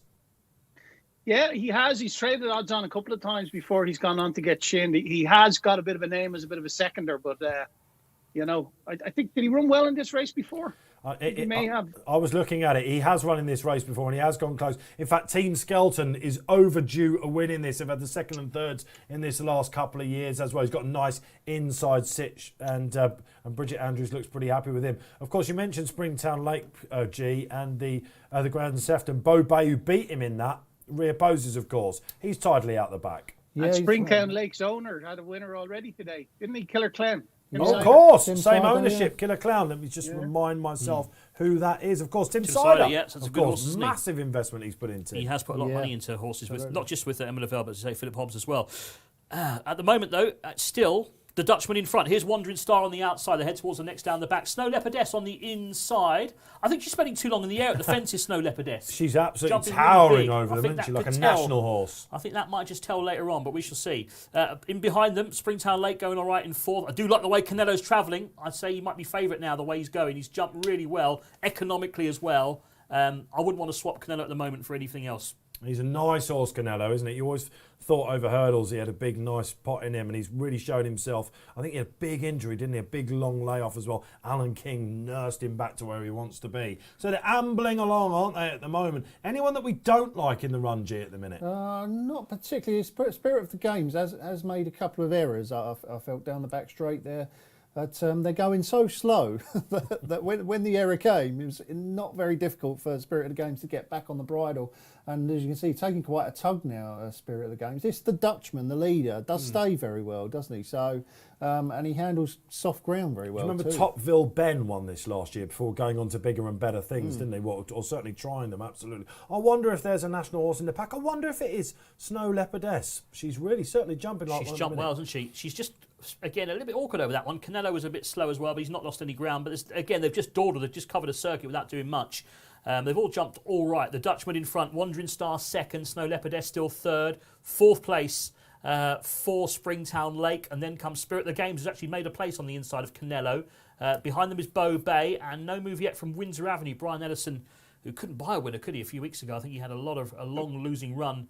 Slight mistake at the back by Bow Bay, but Spirit of the Games now reined back again behind Canelo. But again, not much has happened really for a whole circuit. Yeah, he has had a couple of welcome winners, Brian, hasn't he? And of course, he took out... that's one horse that's come in for support, Windsor Avenue, off the back of, I suppose, the dawdling pace, because there was a doubt about him stepping up in trip. But the the way the race is being run, he seems to be travelling well with himself. And he's nearly favourite now on the exchange to go and win the race. Now, isn't that bizarrely interesting? enough with a circuit to run. With 6 horses ahead of him as well. Okay, they go out onto the final circuit. The Dutchman then. First time cheek pieces for the 10-year-old as well. Tristan Davison, he is a course winner. Will he stay there, Tony Ennis? We will find out. He's still a length clear to in second place, Wandering Star. David Bass, what a season he's had up on the outside, is in second place. Snow Leopardess, John Joe Jr. has cut every corner in third. Springtown Lake in fourth, still going all right for Tom O'Brien. No move yet from Canelo. Tom Bellamy's put him to sleep. He's in fifth place on the inside of Windsor Avenue, trying to get a bit closer than Spirit of the Games. Where's Bo Bay? Still there at the back of the field. They head towards the first down the back. Nice jump again from the leader. He's jumping well, isn't he, this the Dutchman out in front. He again was good over that one. Wandering Star giving chase. Snow Leopardess has also jumped well on the inside. A big once or twice, but generally a good round so far. Another grey that jumps remarkably well. Yeah, Graeme another Rodway, one. you wouldn't Yeah, have it, another would you? They're starting to get to the business end now. aren't Mistake we? by Springtown Lake a little bit there, Graham. I thought. Yeah, that wasn't good. He just hit that one, Springtown And that one Lake. again, he's a little slow over that one. I'll tell you what, still Bo moving well. Bay's getting closer now, Barry, as well. Okay, they're coming to the 5th last. What's the market saying, Barry? Still Windsor Avenue? Bo Bay into 7.6, would you believe? 6 now, Bo Bay. The Dutchman currently 9.6. 7.6 Windsor Avenue. But your favourite still, Snow Leopardess at around the 11-4 mark. I think she's just about to take it up then. This is the last on the far side. It's often quite a tricky fence, actually. Let's watch them pop it up. Oh, she's gone over it like a national horse as well. She's jumped Bo it well. Bay's catching my eye, guys. He's cruising through this pack. Yeah, so's Canelo. Canelo seems to be Come going on, very well. Canelo. Must be very hopeful here, Enzo. I'm very hopeful. Canelo, I think. I wouldn't want to swap still. I want to see that Santa hat whirling around. The amount of product on your hair is going to struggle to come off that head, isn't it, Enzo? It Stuck is. on. The Dutchman leading Snow Leopardess. Canelo just creeping. Look at him stalking through the field into about third place like an assassin. He's going so well for Tom Bellamy. Wide about Wandering Star on the inside, Bo Bay. Then comes Windsor Avenue, who's given up the outside to no one round there, Sean Quinlan. Spirit of the Games is next, and I'm afraid Springtown Lake looks the first beat as they turn for home. The Dutchman's in front. Snow Leopardess, all of a sudden, just niggled along, young John Joe, sir. Canelo's going well in third. Really well. Canelo's an isn't even she? money chance now. Here comes Windsor Avenue, Barry, as well. What a finish we're in store Come for. on, Canelo. 4 out. Oh, the the Dutchman's Dutchman's gone. gone. The and Dutchman's gone. Brought Bo down Bo Bay's Bay. gone. Bo Bay's gone. Snow Dutchman's gone. Leopardess in front. Canelo. Oh, not gone Tom for it all. Bellamy. Come on, Tommy Bells. Here comes Sean Quinlan, though. He's not out of it at all. This is going to be a great finish. I think Canelo's going to win this as easy as he likes. He's cruising. Snow Come on, Leopardess slaps the Snow. boards. Dig deep, girl. Come on, get him at Oh, it. come on. Come on, Where's Tommy pieces Bells. for good reason? Go on, Snow Leopardess. Canelo's joined Oh, Snow she's Leopardess at toying the with him. last. Come on. Snow Leopardess. Come on, Tommy Now Bellamy. he's Press off the button bridle. now. 2 going clear. Oh, what's he going to find? Come on, Snow Canelo. Leopardess. Come on, John Joe. Get him out. Over the last, Canelo Who and is Snow this? Leopardess. Not much in it now. Canelo's going to have to fight Neck for this. and neck. It's Come on, Canelo Snow. just. Snow Leopardess Come sticks on, her neck Snow out. Leopardess. She's very gay, but Canelo just Canelo's has it, got and Canelo takes it. Go on, Tommy Bells. Snow Leopardess ran a cracker. How good is John Joe O'Neill Jr. in second? Windsor Avenue in third. Never in doubt, was it? Canelo. always What got- a finish that was. Snow Leopardess she refused to lie down there, made it a proper finish. Best finish of the day here so far. Weatherby, we salute you. What a race the Roland Merrick is. Gee.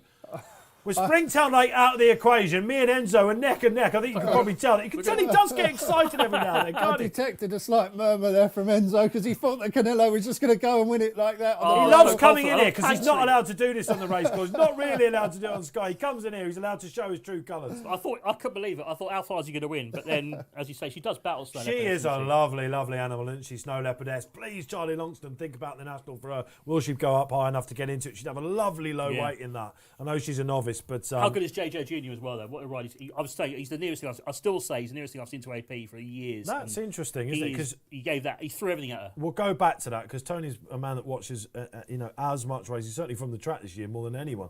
But that is very interesting indeed. Tom Bellamy, though, that must have been very exciting for him, Barry. How low did he go down that home straight? And did he spike back out when she stuck her neck down, Snow Leopardess? Yeah, he didn't trade too high, would you believe, the winner, Canelo. He had traded at a high of 6.8, so a low for the runner-up Snow Leopardess of 1.58 for 63 quid. And the third horse, Windsor Avenue, traded a low at 2.10, 11-4 for just 14 quid. But yeah, that's the in-running story of the race. It's very, very exciting. And she dug deep. I think that she went to have a foal, and then she came back into training last year. So yeah, an interesting route back into racing for her. It's not many times you see that happen. And the Sham Blue form well indeed advertised there, wasn't it? Beaten by 16 lengths by the Grade 1 winner earlier on the course. Oh, Were you with Canelo there? Have you gone with this plan? I mean, he's 1-2-1 now. Surely it's got to be the ultimate for him now, isn't it? Yeah. JP. Oh, perfect. Come there cruising. Around the hill.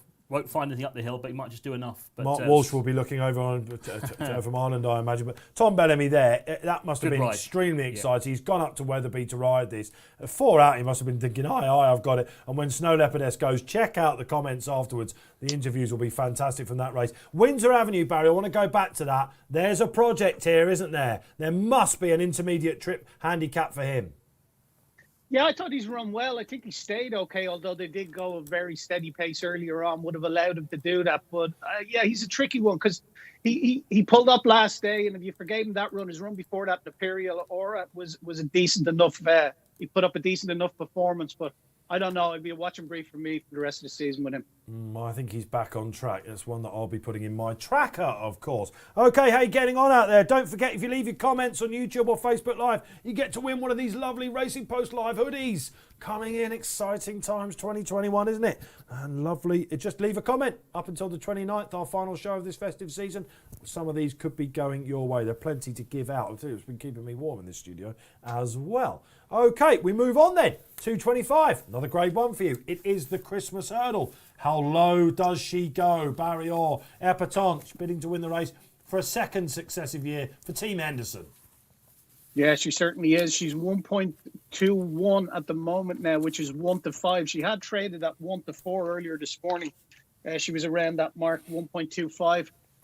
Not a shilling for anything else in the race. Silver Streak out to 11, 21 Baliandi, Larissa 30 and 80 Diego Duchamel. I'm going to have a bet in the place market here, or sorry, in the without market without the favourite. So I can win the race, or if the favourite wins and I come second to it, I still get paid. And that suits me down to the ground. I think Silver Streak's readily opposable. I don't fancy Flores or Diego Duchamel. So I'm going to take on Silver Streak. I think it looks a dead match, that market, the without market. And Baliandi, for me, has done. He's been back to his best this season. When you see what he's done, he was second in the Welsh champion hurl to So Royal. Then he went to the Great Wood and he tried to give the shunter £26 before the season's out. You'll see how an impossible task that was. And then he got beat 2 3/4 lengths in the International by Song for Someone, a horse who I think has a real outside chance that they take it to the champion hurl. So Baliandi for me, 4.1, I think is a cracking bet. I'm going to have 50 quid win on that. Isn't that interesting? Silver Streak readily opposable in the market there, because Barry, a lot of people will be looking at that and thinking, you know, he would be the forecast player. I think why Silver Streak so against him? I just when I thought in the last day in the up in the Betfair race when he was carried out, the fighting fifth, Betfair fighting fifth, yeah. You know, there's nothing you can do about that. It's unfortunate. Last day in the International, I thought he had every chance.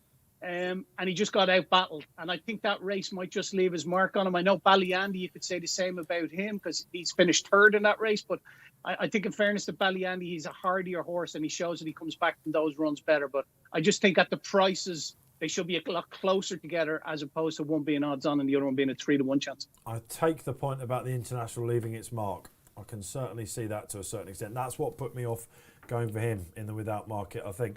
Floresa's interesting for me in that without market, Barry. Where is she in the without market? Just give me a little heads up. I might be tempted in here. Yeah, the last time I looked, she was trading around the 5 mark, so 4-1. Yeah, so I think that's fair enough. And just because she looks like the second string for Nicky Henderson in this race, as Barry mentioned earlier on the show, Verdana Blue took the measure of Bouvardere a couple of years ago. It's all got to go right for Floresa. But Floresa has been called a few names, I think, because she's taken a while to get her act together. But she made all last time in the Jerry Fielden. That's the name I'm looking for. The race, the Epatante one before coming here. I find it hard to see her, beating, a stablemate. But I think she'll lead. I think they'll, same tactics will be deployed. And I think she's got more to offer. I think she'll love this ground, Graeme. She'd be the one for me in that without market. No comments. The Moose has got nothing to say. But, okay, look, all right. Here's what I'll throw at you. 5's on now, Epatante. You're lay here.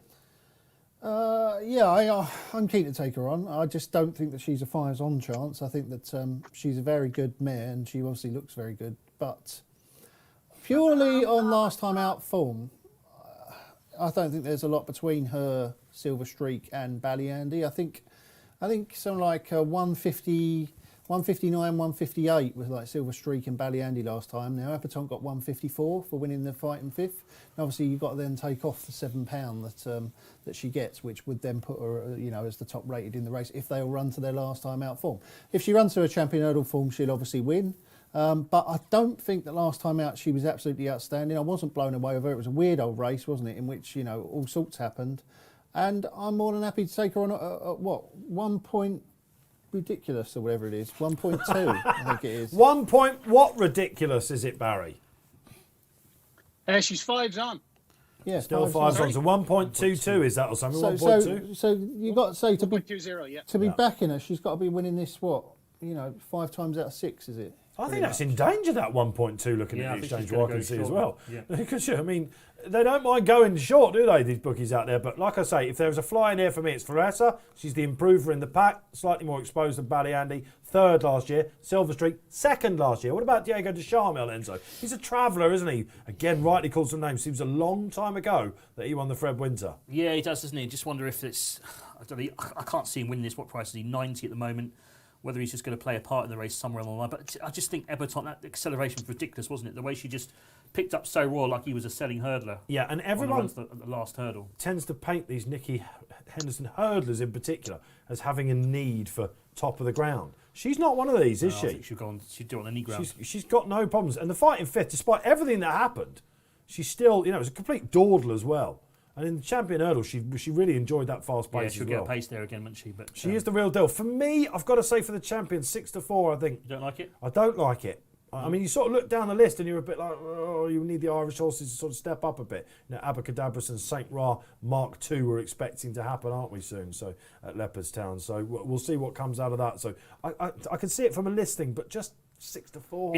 If she wins this on the bridle, will she be even money? Well, that's the question we should put to Barry. Is this a race, if you're not playing now but you want to play in March, should this be fingers on the buzzers time for the Betfair sportsbookers? No, she's 1.18 now. So if she wins the way you think an 11-2 on chance should win, I think it's a bit of a liberty if you cut her from 6-4. Are you going out on a limb with a bombshell and saying you're not going to cut her? If she wins 15 lengths on the bridle, I don't know what goes... Sorry? If she wins 15 lengths on the bridle, you won't cut her. I don't know what goes through traders' heads, Enzo, but if a horse wins an 11-2 on and we cut it a fraction of a point, the slagging that you get on social over it, it's hardly worth it sometimes. But you answer most of those, Barry, as well, don't you? Not that I want to put loads on your Twitter, but I've seen you. You do stick your head above the parapet. You're not one of these that ducks those. I haven't been on Twitter in over a month, I'd say now. You've been having a sabbatical. My goodness gracious me. I've been having a sabbatical from the wonderful world that's social. Yeah, but no, if she's like. What's convincingly here, Enzo? Like, if she wins 10 lengths, she's doing what a 5-1 on chance or 6-1 on chance you'd expect her to do. Yeah. Only thing is, if she shows a ridiculous amount of speed, Barry, say from the back of the last, if he's still holding her and she's just going whooshing away from these horses, I mean, I still think she'll only be beating horses you'd expect her to beat, getting the mare's allowance as well. Like. Don't forget, lots of people will be on already for March. Lots of people will are back to after March last season. They'll be really just sitting there thinking, I just want to enjoy this race. I'm tuning into RP Live to see what they make of it. The real-time analysis, the reaction, the races, the atmosphere. Hopefully we're giving that to you out there. If you're already on for March, sit back. This could be something sizzling, couldn't she? She looks an absolute picture of a horse. That is Epatante. Now in to 1-6, I can see. What about the without market, Barry? Is there any fluctuations there since you told us how to play? Yeah, and there is. The fluctuation of Silver Streak has got harder into 1.83 now from 1.96. But Ballyandy's still steady away at the 3-1 mark. It's 5 Clarissa and around the 14-1 mark, Diego de Charmel. She's taking a bit of a walk now, Epatante. She was 1.16 about 5 minutes ago. Now she's 1.24. So she's gone, 0.8 Yeah, she's 4s on from 11-2 on. Yeah, in a matter of seconds. We're talking about some mad numbers, aren't we? That's quite a big swing percentage. What's the liquidity, Barry, on this race at the moment? Over £1 million match pre-race. Yeah, okay. So far. So despite the fact we've got a 6s on shot, lots of angles in it, looks like people are taking that exact market. Okay, I mean, markets can be crazy, can't they? I was just looking at the corner of my eye, I saw Leopardstown, the Racing Post novice Chase Barry, went the way of Franco Deport, didn't he? Certainly did, yeah. I assume that Blackbow didn't get home. Fell, did he? Yeah. And that was, I mean, you couldn't get rid of that, could you? And it looked like it was the young horse for Willie Mullins in the pack. 16 to 1 shot. The markets are not always right at all. If you're watching out there and thinking, that can't win because the bookmakers say so, you're playing the wrong game. If you like a horse, go with it. That is the golden rule. And it looks like Floressa's going to go with it when the flag goes up here, which we're about to approach then. It is the 2:25 Christmas hurdle. Over to Tony Ennis. Yeah, the Grade 1 Christmas hurdle over 2 miles. Silver Streak it is, who's gone off in front. The grey under Adam Wedge, looking for a double today. Nicky Henderson's won this race 7 times in the last 10 years. He's got Floressa and he's got Epatante, the long odds-on favourite in the McManus colours, settled in 3rd place ahead of Ballyandy, who's over that in 4th. And just a back marker early on is Diego de Charmy, as expected, is out the back. But look at Silver Streak bowling along in front. He's gone clear by about 3 or 4 lengths. To in 2nd place, Floressa. Epatante 3rd. Ballyandy's going to sit 4th.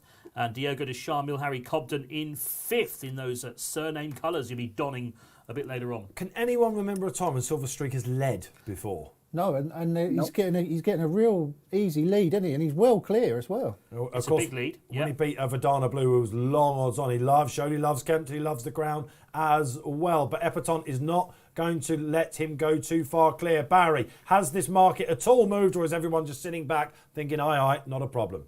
Silver Streak into 6 to 1 now, having a Betfair SP of 9.92, so 7.0 now, 1.23 Epatante, with very little change in the market off the back of that. It's interesting that Floressa's not leading, but Jeremiah McGrath is not panicking about that. She's taking a keen eye. Will she try and soften him up? This will suit Ballyandy, I think, G. Yeah, the more of a stamina test it becomes, the more that'll play to Ballyandy's strengths. But yeah, I mean, Silver Streak usually finishes well, doesn't he? Albeit having been held up, he usually comes home and finishes well into 2nd. And remember that race at Cheltenham last time out, probably a couple more strides, he would have got up and beat some for someone. Yeah. So there's no doubts about his stamina. A great horse to own, Silver Streak. The white Silver Streak now as he gets older. A brilliant jumper, according to Graeme Rodway. Tony Ennis, just Diego Charmel out the back. No problems for him at the moment, but he's got quite a bridge to make up. What about 7 lengths? Yeah, he's a little bit behind, isn't he? Up at Epatante to, I mean, Aidan Coleman's not panicking. He's just sitting. He's got a lovely clear view of Silver Streak, hasn't he? He's got nothing in his way. Floressa, don't think it's going to be her day. She's dropped back to 3rd now. I think she might just be finding this company a bit tough after her Newbury win. Ballyandy's got alongside her, and Diego de Charme, I think she's going to drop to last soon, Floressa. She has dropped away pretty tamely. Silver Streak, 4 out, jumps it well. It. Yeah. Epatante still on a tight rein, though, in 2nd under Coleman. Back in 3rd, Ballyandy, Sam Twiston, then Diego de Charme, who's made a place now, and Floressa has dropped to last. So they head towards the last on the side. Silver Streak in front as they head to 3 out. Epatante is about 3 lengths away, but he's starting to move a little bit closer, Aidan Coleman. Doesn't want to give this horse too much of an advantage. She's so low over her hurdles, isn't she? Yeah, she's a bit Bouvardere-ish. Oh, she walked through that one. Isn't she? Yeah. That's what Bouvardere used to do, just go a bit low at the hurdles. Silver Streak's in front and it's just moved away again by about 4 lengths. Epatante, anyone panicking yet in 2nd? They're turning in then. Barry, what's it saying about Silver Streak? Has he gone really short? Silver Streak's into 11 to 4, 3 to 1 on Epatante. She's just being shaken in. He's G, just she's going to make her. up this ground, G? I'm not sure she is. He's just asking her now, Coleman, isn't he? Where's that aeroplane speed we saw at Newcastle? This could be a big double for Adam Wedge then, who took out the first race here on RP Live. He's just filled the lungs. Now she's being asked, is she in trouble, Barry Orr? 2 going clear. Yeah, it's 5 to 4 on and 9 to 4 against now. 5 to 4, 2 to 5 Epatante. She's coming then at the 2nd last. They're measuring who's filled their lungs the most. Tony Ennis. Aidan Coleman's bringing Epatante through now to challenge Silver Streak, who's flat to the boards. I think she might just get there, but Silver Streak's fighting back and she's going to have to go for it. She's in big trouble. G-Rod could have called this. On Silver Streak's Streak, in front. On, oh, Epatante's in trouble. All on the it's last the jump. Streak at the He's last. She's jumped it. She's not showing not gonna anything, get there. Epatante. What's happened to the champion hurdle favourite? She's going to get turned over. Lives on. Great shout, Graeme Rodway. Hats off to you. So I'm going to take my Santa hat off to you and say, well done. What a shout that was. I'll tip my hat to myself. It's amazing. It's come off. And look what it's done to his hair. Fantastic. It's gone right up. You didn't need to say. You've got your own Santa hat on their ends, I tell you. Wow. What have we just seen? Silver Streak. Wow. Take a bow. Evan Williams. They got the tactics absolutely spot on. What's the point in a dawdle? We got a 6s on shot in Epatante, the champion hurdler. We're probably going to come off 2nd best. No, the grey 7-year-old has not had absolutely any of that. Great ride from Adam Wedge. A lot of people say on these front runners, when you say it was a great ride from the front, what they have to do, and he did this on Killer Clown as well, didn't he, Barry? He just gives them that little breather at a crucial point, allows the horses to close up and then kicked again. Yeah, he certainly did. It's a some double for him for sure. At the moment, I'm just waiting for an update on the champion hurl betting because it's got to have serious ramifications for what's happened there. She had every chance, didn't she? I mean, there was no excuse for her, but she got almost level with him going to the second, between the second last and the last, and then just bottomed the last again and flattened out totally. Now, this is I'm going to have a little look at her form, but I don't know, I mean, just no excuses. Was this a Bouvardere defeat? It's so hard not to think about when Verdana Blue, caused huge shockwaves. That was close though, wasn't it? I mean, this was pretty clear cut, wasn't it? There was no fluke about this. So much to like about that. The way that Ferreira's coming back at the line, though, I think that Jerry Maguire will come back in and say, yeah, we might step her up in. Ballyandy back in third, just again. Again, just he's a grinder, isn't he? He's not got that turn of foot, has he? Fair play again, Graeme. You came in it, you wanted to lay it, you got it right. Yep. Yeah, I was keen to take her on. I just thought that race worked out well, didn't it, for the winner, Silver Streak? That's how you go and get these hot pots beat. Don't let them have it the way they want it. Evan Williams obviously knew going into that race. Who's the speed horse in the race? The speed horse is Epatante. If we turn this into a sprint, we're not going to beat her. So we go out there with a plan. And Adam Wedge, what a double day for him! What a double! Huge winner. Coming of age for him today, isn't it? I mean, he's always been a good jockey, isn't he? Yeah. And tomorrow, on the periphery, on the 27th, tomorrow, Chepstow, Welsh National Day. He rides what I think was around about 3-1 Secret Reprieve, yeah, so very short. For Evan Williams. Evan Williams, of course, took out the Paddy Power Gold Cup with Cool Cody. It's been a resurgent season for them. My goodness gracious me. So let's just concentrate a little bit again on, why you wanted to lay this. What a shot that was. Do you have to think she has to run flat? I mean, has she run up to form is what I would ask you. It's hard to say, isn't it? I mean, it's not her very best form, is it? But I think, like I said, if you looked at their last time out form, there wasn't that much between them. I think there was only £2 in it if they both ran to that form last time out at the weights. So Silver Streak only had £2 to find with Epatante. Yeah, that wasn't really reflected in the prices, was it? Epatante was priced up like she had £10 or £15 in hand. We all got carried away by the Betfair Fighting fifth hurdle form, didn't we? Absolutely. I think we saw that, the way she just ate So Royal up and thought, wow, this is a weapon, she'll never get beat again this season, and then it's not happened today. It just look, what I liked about her in the Fighting Fifth was that she overcame that adversity. The second in it, So Royal, he kicked at the last again. She looked in a little bit of trouble. She came back on the bridle. She flattened 3 out, didn't she? I think that is exactly what Bouvardere did. It wasn't as bad as Bouvardere. Yeah. She's low like that, isn't she? Like the former champion, of course. Big setback. She's got to be. You'd be looking at 9-4, 5-2 now, wouldn't you? Where do we go with her? Was it last year straight to Cheltenham afterwards? It was, wasn't it? I believe. She's 11-4 from 6-4. And the winner's 12 from 25. Yeah, that 6-4. I was saying just before, it looked a bit skinny, didn't it? But we were talking about whether they shorten her or not, of course. So if you were on now for the champion, what is the problem with Epatante? Will Nicky Henderson try and get her back out before Cheltenham? You'll find out in your post-race quotes, of course, from 6 p.m. on your members section. The paper comes out digitally at 9 o'clock as well. Whoa, lots to get through tonight. Christmas has just lit up, hasn't it? We've got Greybon action. We're ramping up to the final race here on RP Live. It will be the 3 o'clock. It is, of course, the King George. Let us know which way you go. Is it Clan des Obeaux for the 3-timer? Are you coming around to Cyrname? Will there be a turn-up away from the big 2? Let us know. Get your socials in. Plenty of time. We've got half an hour to chat about that. I'd say she runs slightly flat, I think, Epatante there. Where do you go with her, though? I don't know. It's hard to say she's run flat because you look at how far Ballyandy is behind. Ballyandy, obviously, very solid. She always runs to a level. She's beaten him easily. I'm not sure he was actually at his absolute best. No, but that's a fair point. The handicap has got £4 between them, of course. She went into that rated 162, which she was, of course, for the Fighting Fifth as well, and Silver Streak 158, despite the mare's allowance. Yeah, okay. So maybe that error. Look, maybe Nicky Henderson will come out and say she did really well to finish that close, with chuffed with her. All the PR that needs to go around these horses. She's still the most likely winner of the champion hurdle. Would you say? Well, how many champion hurdle winners rock up and win it with a 2 next to their name? Doesn't happen a great deal, does it?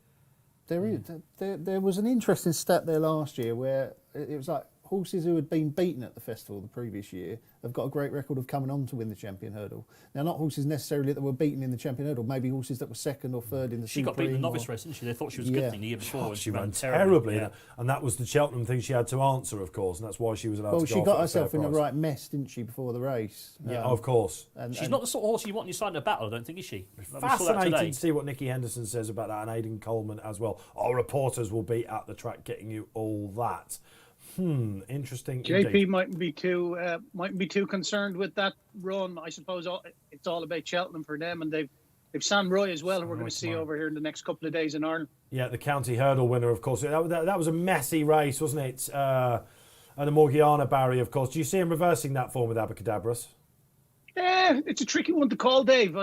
It is very tricky because Abracadabras was Dawson when he got to the front, you know. So yeah, I think it's going to be a cracker. There was a great interview, wasn't there, that DJ Dave Jennings did with the O'Leary brothers, and Michael O'Leary basically said he'll always find a way to lose. I thought, blimey, that is harsh, isn't it? But maybe he was Dawson a little bit, as Eddie said afterwards. That is interesting, and he showed that he acts around Cheltenham fine. It'll be very, very interesting to see on a fantastic Leopardstown programme who comes out at the top there, and will we see one coming to clear favouritism? For me, I think St. Ra will reverse that form, and I think Mark Walsh was given a torrid time and he got himself into a right mess there. I'll be giving him a chance. Of course, Aspire Tower might have something to say about it as well. Okay, interesting stuff. Shall we start ramping up now then for the King George? It's about time. Just watching Limerick in the corner of my eye, steering Forlonge. It's just great jumpers out all over the place. Another great grey jumper there. Another great grey jumper. Silver streak, it's all happening, isn't it? Yeah. It's all going right for the greys. Whenever I come on, the greys seem to have a great day. So John Hales will be hoping to see you. They get the memo. Yeah, okay, fair enough. Now, I'm fascinated here, Barry, as to who's going to go off outright favourite. In the anti-post market, Clanders Obo was holding sway, wasn't he? Despite the fact Name came back with a bang in the Charlie Hall as well. Are we going to see an outright favourite, or...? Yeah, I would imagine. Momentum seems to be with Surname here, Dave. Now he's currently 3.50, so bang on 5-2 in a very liquid market. Nearly 3 million match. Don't forget, this is our race where we have our free £5 bet, and that can contribute significantly to liquidity here. Clanders Obo's going the other way, though, Dave. He's 3.9 now, 6 Santini. Don't forget, Clanders Obo laid at a low of 2.78 on the exchange. So, yeah, alarmingly weak, you'd have to say. Loss in translation is 10, and it's 14 to 1 bar down. Waiting patiently is 14. Real Steel 20, along with St. Calvados. Frodon 26, and Black Ops the Ragged Field at 110. But if anything, the betting momentum seems to be with Surname. Hunter's willing to give him another chance after disappointing in the race last year and turning their nose up to a dual King George winner. Bizarre. Are you doing that, Barry? Let's get your trade in nice and early so everyone can react to it. Yeah, so I'm taking on Santini, who I think, he never really backs up a run. It's only 3 weeks since his race in Aintree.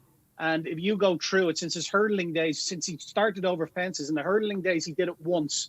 He backed up a run after 3 weeks, but he hasn't been asked to do it very often, and never over fences. So I'm going to lay him, Santini, and I'm also going to lay Loss in Translation in the place market. So we're going to go to regular place market, which is 3 places here.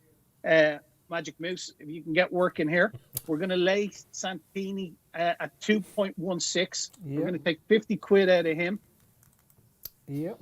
And we're going to do the same with Loss in Translation, who I think has questions to answer as well off the back of a poor performance, it has to be said, in the Betfair. Yeah, once we last year as well. Was he favourite for this last year, Lost in Translation? I don't think he was clear favourite. He went off short, but second behind Surname. Yeah, he ran terrible. He was Surname went off favourite. Didn't jump at all. He travelled really badly. Yeah, Surname was 5-4. Now, they did his wind after that, didn't they? And it seemed to work the oracle, and he ran well in the Gold Cup. But still, just around here, it is steering Forlonge just tipped up as well at Limerick. So steering Forlonge has gone then over at Limerick, of course.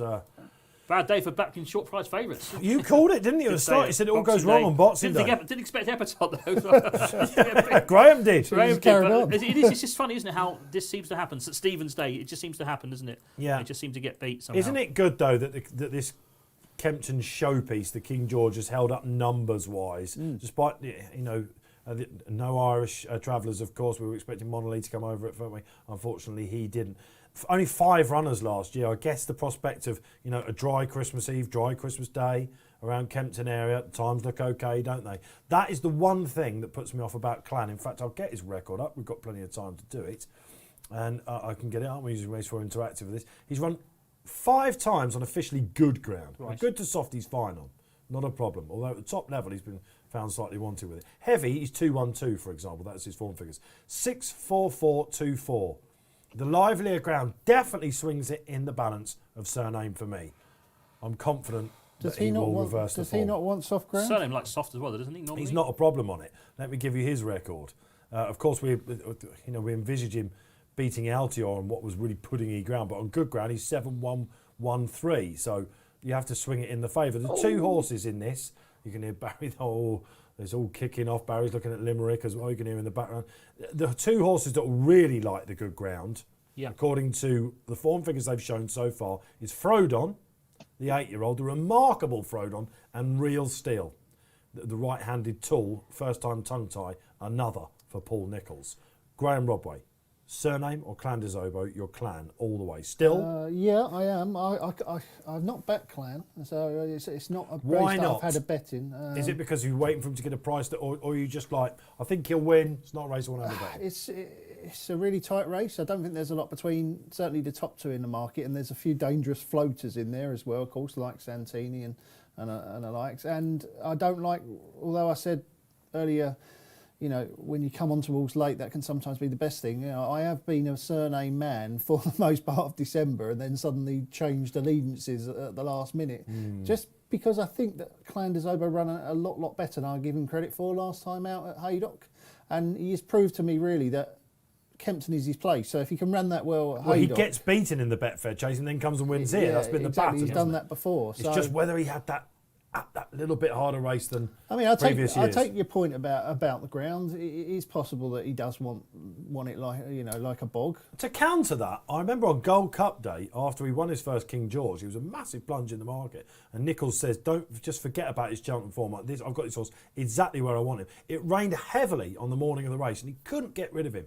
So, I don't know, maybe 3 mile 2 around Cheltenham and a bog he doesn't want. So, am I talking tosh out there? I don't know. But the previous form figures suggest that Surname is the one that would have liked that 48-hour period of dry weather. My biggest worry as well about taking short price about it, obviously we saw it last year as well, where you would have said there's no way that the race goes to any other horse than Surname and lost in translation. It looked like a match between the 2, and you said, forget everything else. Is that when I look at this race and I look at Surname and Clan des Obeaux, like you say, Surname's not really got that huge big race win to his name yet, has he?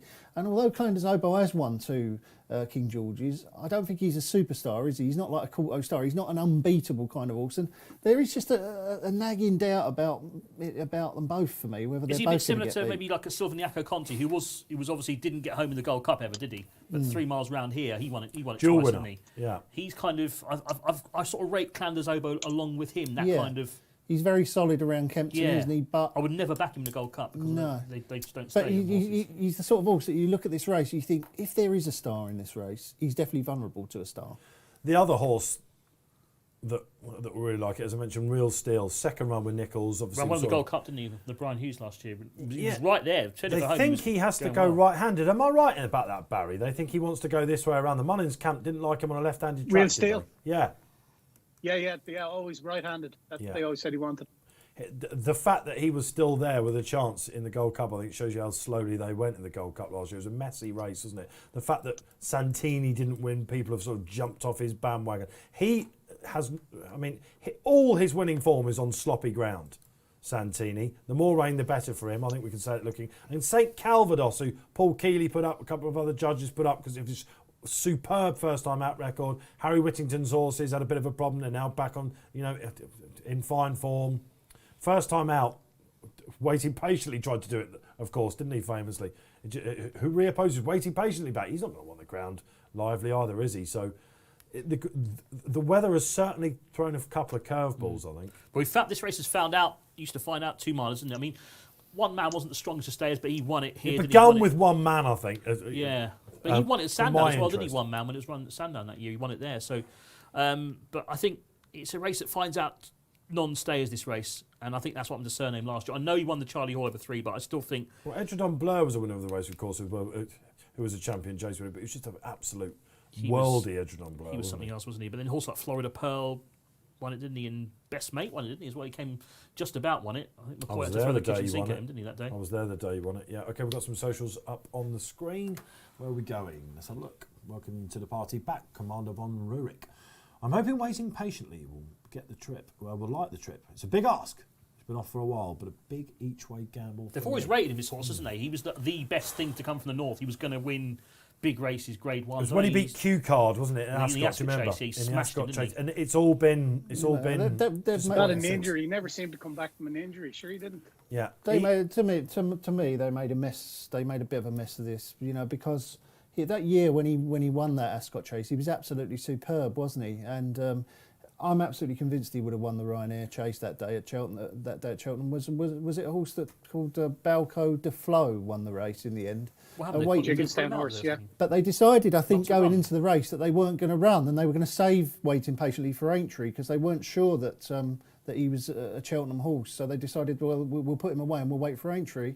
And then sadly, the horse got injured going into Aintree. We haven't seen it since December last year. So, behind Defi Dessau when he was fancied for the Tingle Creek, of course. He's a marvellous horse on his day. And talent-wise, he's up there with the best of these, I think. The first time out, unseated in the race in 2018. What else have we got coming up? Thank you to the commander for that. Matthew Wilson joins the show. Lost in Translation likes this ground, and I think a good run is in him. Before we go to the final social, just a word on him, chaps. Lost in Translation couldn't have been any worse in the race last year. Too bad to be true, almost. Yeah. The fact that they're coming back, Team Tizard, for me, suggests that they know that there was an excuse that day, but it wasn't. I really like him. I really like the horse. I mean, he's got loads of talent. He jumps well, and after he finished third in last year's Gold Cup, I thought he'd win the Gold Cup this year because he came into that race with an awful preparation, didn't he? It didn't go at all well for him coming into that race. And he still was going, look at the race at 2 out. He was going as well as Album Photo, if not better. And maybe just a lack of a good preparation, he wasn't able to get over the line in front. This race should suit him ideally. The problem is, of course, he came out and ran absolutely abysmally at Haydock. So what happened there? He should have liked that Haydock race, shouldn't he, as well? And then just didn't. I don't know, I've got massive question marks over Lost in Translation. I know he's sometimes he drifts out to a price and almost think, what sort of price is he now? Is he like 9 to 1, that kind of price? He's drifting so much. When he won the Betfair last year, he had that Carlisle warm-up, which of course he did win. So perhaps it was a case of going into in better form. Is he a horse that needs that prep run? What's the market saying about Lost in Translation, Barry? It looks like Santini will be the hard each-way thievery horse, doesn't it, against the top two at the minute? Yeah, he's Lost in Translation is currently 10.0, so 9 to 1. Surname still ahead in the market at 3.40. So the last time we did a market check, he was bang on 5 to 2. He's just a little under that now. 3.85, so over 11 to 4 Clan de Zobo. Santini in there at 6.0, which is 5 to 1 as well. So it's a lively betting heat. It has to be said. Over 3 million match now, 3.1 million. Oh, happy days, everyone. If it's been listening, it's been a miserable Christmas. The run-up to it for so many people, and it with all Tier 4 of the country. Of course, now 24 million people in the country plunged into Tier 4, but you're getting stuck in to the King George. Happy days. This is going to raise your spirits. We've got one more, of course, Santini. Marmite, also a lot of people. Craig Ruddock, however, says Santini is basically a 3-mile breeze up at Aintree. That's what he had. Due to the omitted fences. Must have sharpened him up. This could be a spectacle. He looked tricky, though, didn't he? This is going to be a spectacle. Didn't you think he looked a bit... He looked horrible. Yeah, he looked such a hard ride, didn't he? He looked like he was keeping a bit back. And then we were in the studio, weren't we, covering it in here? Late for you, lad, basically. He just kept saying, all right, then I'll win it if you don't mind. I don't think Jeremy McGrath thought that he had a breeze up anyway. He was hard at the work for about the... Nico de Boinville back on, but Jerry was 1 from 1 on him, so I wouldn't put Henderson's having a shocker, though, isn't he, today so far? Yeah. Not had a winner yet. When does Nicky Henderson not have a winner by the King George on this meeting at Kempton? He's normally bagged at least the novice hurdle or one of the novice chases, and he hasn't this year. Yeah, okay. Or the Christmas hurdle. Frodon must run well. I've just got some breaking news for you, actually.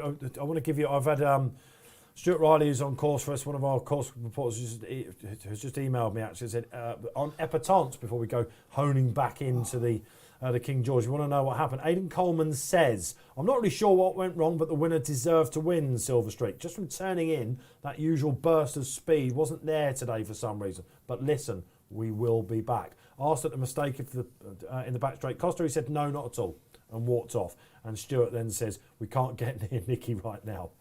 Do you not think So that the debrief is happening there, is basically. it not possible that the normal burst of speed was not there because Silver Streak ran it out of him? Yeah, or her. absolutely. I think very possibly. That's how to get a beat then. Just go quickly and get a beat. But she tried to stick with him, didn't she, from the early part? So I don't know. For me, I think Connections probably feels she has run a little bit. There's always going to be excuses for her when a horse is beaten at 2 to 11 or 1 to 5, of course. Yeah. It's not like she was closing at the running, was it? He was going further away from her, if anything, at the end. Fascinating scenes poor. then. The champion hurdler denied a second Christmas hurdle. Okay, let's hear from you about that as well. So Santini, look, I'm pretty sure he'd be there 3 out. Pretty sure he might be there 2 out as well, but I'm not sure he will be. you're not sure. He'll be outpaced why? when he went in I quick. think Remember he against might top be of the able to. game, he got outpaced, didn't he? In this Do you think race? this ground will outpace him? That's interesting, isn't it? I just think he won't be able Who's to go. going to go with high and low and who's going to go in the run? It's absolutely fascinating, this. It will be a spectacle. You're quite right, Craig. And one we will shout for you in no uncertain terms. I Would cannot Surname wait and for this. Frodon take each other on? I wonder what the instructions are there, because they both like to get on with it, don't they? That's a really good shout, Barry. And if you remember last year when Surname didn't lead over the first fence, there was some oohs and ahs about the fact that he's only got one way of running. I seem to remember Harry, when chatting to him, he said, we will ride him differently next year, this year. I was in the studio with him the day afterwards, actually. We had him on a feature show. He just shrugged his shoulders and said it was just flat. It was just one of those things. The bigger break from Wetherby now. So Clan has had basically 20-odd days to get over it. Surname's now had 56 days. We wondered why they were going to Charlie Hall, didn't we, with Surname? And it's all there, isn't it? The longer break, of course. He had so much to prove going into that Wetherby race. He was a complete sort of knocker in the market, wasn't he? They couldn't get rid of him. I think that they'll ride him like they rode him at Wetherby. They'll just have him there, but they'll have him out a little bit wide. What a sight to see he was. It was absolutely fantastic, that. If you watch it back, you've still got time to do so in your members club. If you're not sure about Clanders Oboe or Cname, I'm Cname all the way. Clanders Oboe for the I'm two just wise with men Clanders. next Again, door. it wouldn't be a race I'm not confident about. I've normally got a strong opinion about the King George. I really want to be with one, but I not thought this you year. were going to have a strong opinion about it. Yeah, he I does have these I strong don't opinions. fancy a lot of them. It's that sort of way. I don't fancy Lost in Translation. I don't fancy Surname. I can't have Frodon on my mind. I don't like Waiting Patiently. I just don't like many of them. But Clanders Oboe was the one I liked or disliked the least, sort of thing. I think he's. Wow. I just think he's. He loves this race. This is his race. Real Steel's the one. If Barry was saying about who's going to go off short in the run, I thought Real Steel might be the one that might trade short in running if he jumps and travels, because the Gold Cup he travelled well. And Does like good ground. And he won't find. He might not. He might get outstayed by something, Real Steel. But I think Second run for Paul potentially can Nichols. Paul's obviously got him home and said, right, we're going to stick a tongue tie on this. You know, Paul probably the most famous trainer when it comes to breathing, isn't it? I think we can say that. He was very positive about him in his Betfair blog, Paul Nichols. He thought out of all, obviously he's 4 runners in the race, but he thought if one was if there was going to be surprise in it from his yard, he thought Real Steel would outrun his odds. Where does he sit in the run, Barry? Midfield, do you think? Yeah, very much so. Yeah, mid-div all day long. Just travel well, creep into the race, make his ground. And if he's good enough, he'll be there. He'll be presented. Interesting to see that Daryl Jacobs got the ride, isn't it? If you remember, Daryl used to be stable jockey there. He injured. And I was sort of chuckling about it. He endured an absolutely awful season. Nothing could have... I mean, it all went wrong for him. Yeah. Do you remember, he got dislodged of a horse even, didn't he, at Cheltenham? Remember that injury had to be taken to hospital. It was a dreadful season, and it's a long way back at the Nichols yard when it goes like that. And this would be some story there. The King George has always got a story attached to it, isn't it? So Yeah, this is like Nichols' jockeys past and present, isn't it? Sam Twiston riding Clanders Exactly. Oboe, Daryl the Jacobs. ghosts of past and present. Very good, Tony. Yeah, so listen, where are you going? You've still got time to tell us. We've got around about 7 or 8 minutes until the showpiece, the final race here on RP Live. We'll be back tomorrow, hopefully, for the Welsh National. More Kempton, of course. Certainly Altior rocking up, we hope, in the Desert Orchid Chase as well. No, put the kettle on there. Do we just expect Altior to come out and get his career back on track tomorrow? Not sure after Epatante today. It's going to be interesting, isn't it? Yeah, I wouldn't be backing him. I don't know. I've still got doubts about it. 1 to 3, is he? Is he? It's amazing to see him turn up at a race. race course after what's been happening after we've been withdrawn so many times. It's quite good, isn't it? Well, We've it's funny. just not got time to do that debate, have we? Henderson saying, "Oh, yeah, he'll definitely run. He has to run." Yeah, well, Where else can he run him? What time's he withdrawn tomorrow morning? no problems with the ground, of course, at Kempton. I think the Graham ground... might be a bit too lively for him. There's every chance of that, isn't it? Unbelievable season, isn't it? I've got some quotes coming in for Shamblu as well. Now, Dan Skelton, when you're an analyst at the Racing Post, you get these quotes coming in. Dan Skelton is one of the first trainers to shirk in his post-race comments Cheltenham. It's one thing that he does. Doesn't like it. He did it with Roxana after she won at Wetherby on her return. Probably not going to go to Cheltenham. Lots of other. Look, we've got to go to Cheltenham. We've got to go to Cheltenham. We've got to go to Cheltenham. And he hates it. He hates it being all. He is pouring a bit of cold water on the RSA. Would you believe it? I think the RSA could be a real stretch for him. I don't think he's a slogger. Nobody we've ever heard of Shamblu as a hurdler. He says he was better than average, but not by much. Now as a trainer, you're really seeing a good horse. We mustn't blunt his biggest asset. He's such a good jumper. Will the RSA take that out? Interesting. So, I don't know. What do you think about these novices? Should it really be all about the RSA for him? Well, not necessarily, no. He was sixth behind NYLM, wasn't he, in the Ballymore? He's obviously thinking Gold Cup for next season, isn't he? So maybe don't give him a hard race in the RSA. Give him maybe one more run somewhere else. He could even go to. Could he go to Aintree? Could he go to? But if you don't go to Cheltenham as a novice, it's there, such a turn off for everyone, isn't it? I don't know. I think you've got to look. He's obviously looking after the horse, looking to next year. I mean, if he is a genuine Gold Cup horse for next season, then. And there's been lots of horses who never came back from a hard race in the RSA, hasn't there? Yeah, so there's some fallout then from some of the big winners we've had. What's been your highlights so far on the day? As I said, back tomorrow on the 27th, 28th we'll be in as well, 29th as well, and then we'll be kicking off on New Year's Day, Cheltenham as well. Plenty more to come from us here on RP Live with the Betfair Exchange. Barry, how's the day going for you so far? Full of optimism? Oh yeah, always. There's always another race, isn't there? No such thing as the last race, but we've got. This is turned into be a cracker, and the money's coming for Clan de Zobo now as well. It's 3.4 surname, Clan de Zobo 3.65, Santini out to 6.2, Lost in Translation out to 11. They're all on the slide, all them. It's all about the two at the head of the market, and preference still for surname. Yeah, he's such a public horse, I guess, isn't he? You know, the public probably, like it used to be with Corto, and I don't know, but you know, even Silvianico Conti, people remember what won the Champion Hurdle last year. They just go and back these horses again, don't they? So the battle for favouritism has always been absolutely fascinating in the run-up to this. Santini holding his price really well, despite the fact that so many people have gone off him. He's a horse that he's talented enough to have a say about this. My thing about him at the track, we thought, didn't we, after the Corto Star, when he got beaten by Le Bagois and top of the game, when he looked turning in like he was going to, eat them away, it just sort of kicked the dust in their faces. They said never Kempton, and Nicky came out and said it was a track. It was a track. I wonder if Aintree last time, a track where he's won over hurdles, a flat track, he's won at Newbury and things like that, a speedy track. I think it's probably up here. Yeah, but Nicky has to say he wouldn't like Aintree, wasn't he? I can't remember a top horse that I've seen try not to win as hard as Santini last time at Aintree.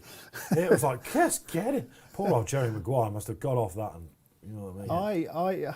I think that you can overthink it, can't you? And we're all guilty of it, not just the trainers. Nicky going, oh, this won't like the track, But it's not really the track for me that will worry me. It's just the way that he went through that race last time out. It was just like, it was such hard work, wasn't it? I remember us sitting here going, oh, geez, that looks a really hard ride. And horses like that just don't win King George's usually. But the only thing I would say is that why is Henderson running him? He said a million times this track doesn't let you to. Did you read his quote? He said, I was stuck on a Sunday in Lambourne and Tier 4 with nothing to do, and I had this mad idea. But of course, Paul Nicholls comes out and said it doesn't surprise me whatsoever. But it does make you wonder if he's just showing maybe a bit more at home, and Nicky's just thinking, he's really, really well. He had one first time out all of his seasons, so that's why I thought he'd win him any Clouds Chase at Ascot. And I don't know. For the first time, I wasn't so down on him when he. Do you remember his comeback at Sandown last season? That's when a lot of his loyal fans started to. Not sure. New favourite here, Dave. Who is it? Clan de Zobo, Barry, by any chance? Clan de Zobo, 3.45 and surname 3.85 now. Wow. Okay. Santini's come into 6 from 6.2. So, yeah, it's an unbelievable betting market really at the top of it. They can't separate the two Nicholls horses, and at the moment there's 4.1 million match. He'll go bigger the run, won't he, Santini? He's the sort of horse you could probably maybe. It's been an in-running day, isn't it, pretty much? The prices you've been rewarded with. The problem you have, of course, is that everyone knows that. So there's going to be reluctance to push him out that high. It looks like there's a bit of opposition to Frodon. The way, if the jockey's lining up at the start, there's anything to go by. Bryony's going to have a bit of company out there. I mean, interesting to see Nico de Boinville up there. Black Op as well. Funnily enough, Tom Scudamore wanting a bit of the action early on. Who'd have thought it? Right out the back, of course, is Brian Hughes on waiting patiently. St Calvados. Calvados, not a massive price, is he? 18.5. No, yeah. I mean, Well, there's been a lot of love for him in the anti-post markets. As I said, Paul Keeley made a very coherent case for this in the weekend. I'm pretty sure if we could speak to Keels now, he would have liked some more rain overnight. I think his record is all soft and heavy. Maybe it'll help him over the trip, though. Gav Sheehan will be fancying his chances of certainly having a say in the home straight. It's going to be a real festive cracker, isn't it? And so it looks like Clanders Oboe. I mean, it's still 9-4 the pair I can see pretty much, Barry. The battle for favouritism has been absolutely fascinating, hasn't it?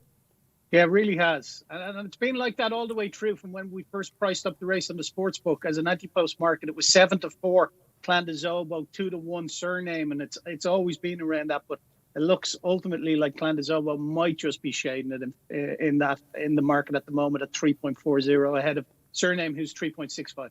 And Lost in Translation up there as well, a little bit as well. Frodon just breaks away. Okay, so jockeying position. Good luck wherever you're going. Final race of what's kick-starting a festive bonanza for us here on Racing Post Live. Don't forget to like and subscribe if you're watching on YouTube. Oh dear. Off and running we are. It's over to Tony Ennis then to call home the King George 2020. Yeah, for racing for the Grade 1, King George VI Chase, the Christmas spectacular at Kempton Park, and Frodon. She was determined to get to the front, Bryony Frost, riding him out on the run to the first. Santini's right up there. Black Op's going to jump it in third with Lost in Translation, St Calvados. Surname is right back in the field. He's only got 3 behind. They are Clanders Oboe, the former dual winner, waiting patiently, put to sleep at the back by Brian Hughes. Frodon winged that fence.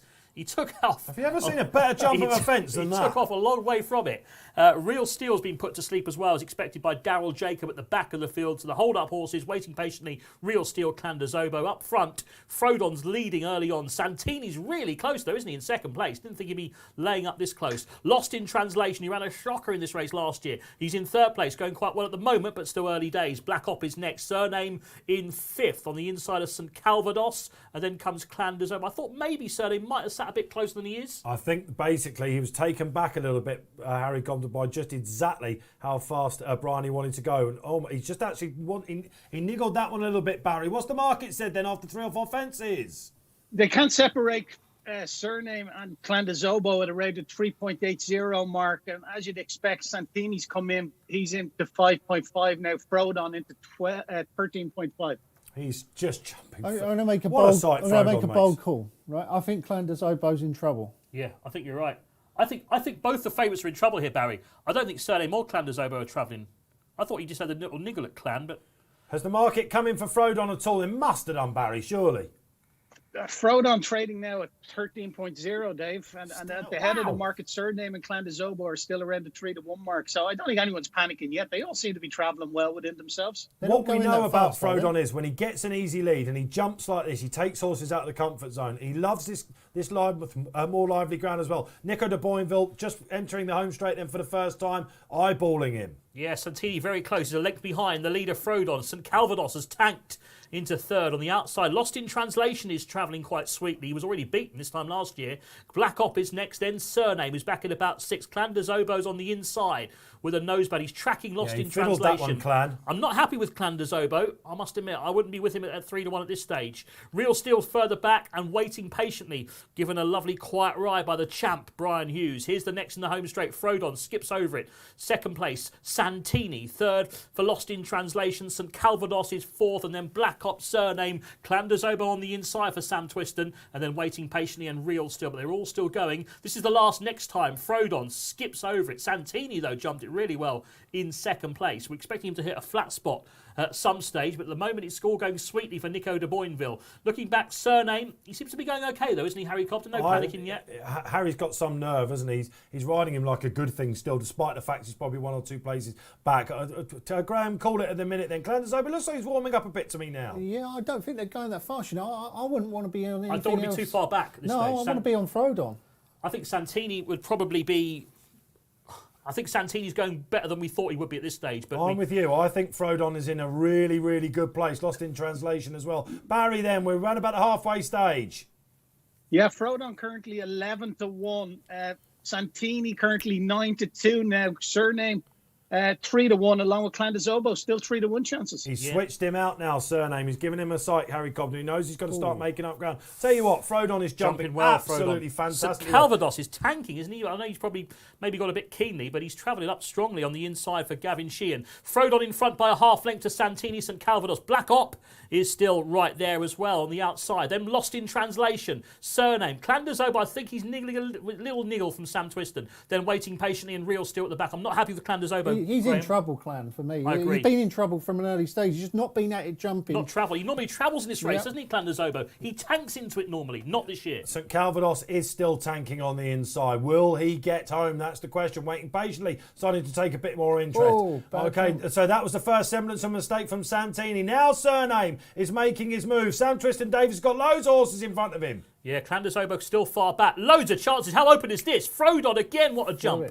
Santini second. St Calvados is still tanking. Surname going well. Black Op Lost in Translation. He's gone out like a light. He's under pressure. Waiting patiently, creeping a bit closer on the outside too for Brian Hughes. Real Steel creeping into it. St Calvados made a mistake. Clandazobo made a mistake as well. And St Calvados. But up front it's still Frodon who's jumped brilliantly so far. Impeccable round thus far. Frodon, can he win a King George? St Calvados that is mistake giving I think chase. really hampered Surname. Yeah, Barry must have gone out like a light. Clandazobo's your favourite now at 9-4. 55, Surname. 9-4? This is crazy. Yeah, 11-2 St Caldas. Wow, okay, turning in then Tony Ennis. Santini under pressure. Here comes Clandazobo. Real Steel not out of it, but St Calvados. Will he get Frodon? Frodon must be nearing the favourite, surely, at this point. St Calvados is after him, though. Here comes Clandazobo as Sam Twiston Davis trying his best. And then Santini has dropped out of it. Then Real Steel. Frodon, 3 out to St Calvados. I don't think they're going to get him, guys. Second. Can they get Frodon? I don't know. 2's on Frodon. 2 to 1 on. Wow. 2's on Frodon. Frodon's clear. St Calvados. We're down to St Calvados, I think, to try and get past Frodon. Here's 2 out. Frodon to St Calvados. And then comes Clandazobo. Go on, Bryony. This is a story, isn't it? Bryony Frost is clear. Waiting patiently, he's flying. Here we go. Here we go. Here's the last. Can he jump it? Frodon. Oh, man, look at him waiting patiently. Waiting patiently, running on like a good horse in second place, but I don't think he's going to get to Frodon, is he? Frodon's in front, so waiting patiently in second. Paul Nicholls wins the King George again with Frodon. Wow, unbelievable scenes. St Calvados fourth. Not the way the market suggested, is it, boys? Unbelievable scenes. 4 in the race, the 2 favourites. They disappointed. Surname pulled up after a crucial error. Well, round about 4 out, I think it was. We'll go back and dissect that, but Frodon, Graeme Rodway up front. The way he jumped that second fence was unbelievable. You called it early, Dave, to be fair to you. Yeah, we just said, just the way he jumps, he takes horses out of their comfort zone. He broke Santini a little bit. Clandazobo had to make up so much ground. St Calvados hasn't got home. This is a huge story. We've all been talking about Holly Doyle, of course. Bryony a couple of years ago, she was the real poster girl for racing, flat as well. This is a huge story. Check out your headlines tomorrow. Yeah, absolutely, and a deserved winner, and was always in control of the race. They never appeared to be going that fast. We all sat here before the race saying, "Oh, this one's going to take on, this one's going to take him on, is this one going to take him on?" Yeah. As it was, he was actually allowed quite an easy lead because I mean, the fact that Santini was able to lay up for so long tells you they can't have gone that fast. Bryony is so good on that horse, isn't she? She just gets on well with that horse. They are at one as a partnership, those two. I think she's in tears pretty much as she's coming back in. There's going to be some debrief, isn't it? Wow, unbelievable scenes. Did you stick with the Frodon? I mean, Barry, halfway we were saying she must be coming in on the horse on Frodon, but he was still around about double figures. Yeah, she had a Betfair SP at 21.8, so just nearly 20 to 1. But in running, waiting patiently, hit a low at 2.62. Santini a low at 3.05. St Calvados a low at 3.05. Clandazobo, Tony, be glad to hear. He got matched 2.78. He didn't fancy that. You never thought at any stage that would trade at 2.78, would you? No. No, certainly not. Barry does a little close-up for us there. The dramatic effect. He's even a cameraman over there. Would you believe it? But I have to say, guys, this is hugely deserved. He's a freak, Frodon, isn't he? He really is. He's only rising 9. He got beaten, of course, last time at Aintree in that many clouds race when they once again, we're watching Paul Nicholls in the corner of our eye. He's screaming. He needs to jump these fences, doesn't he? Watch back on your replay. Tell me if you've seen a better jump than the second fence of Frodon. And what she did, she rushed him into that clear lead. And okay, so Santini how bad was upside, Santini again? He's went out quickly, didn't he? He went Again, happened to yeah, him? the He's from Sarah, Santini. isn't he? He really should have been doing his best work late, shouldn't he? And it was maybe, I don't know, he's back to the drawing board, Lost isn't in it? translation, ran abysmally again. Lost in translation. He's got so much to prove now. Surname, Harry Cobden pulled him out on the far side and he thought, here he comes, right, this is what they can do in this race, out wide.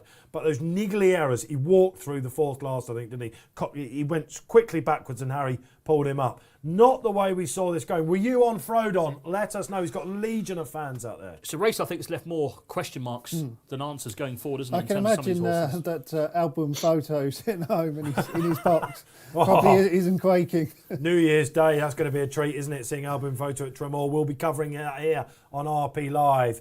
Okay, so waiting patiently, I tell you what, I was watching him. I was thinking to myself, there's a danger. It's not St. Calvin. I kind of knew he wasn't going to get to a match-fit Frodon from 2 out, and he had stamina to prove. It's surely, Barry, it's got to be Ryanair again for St. Calvados in a bid to go one better, isn't it?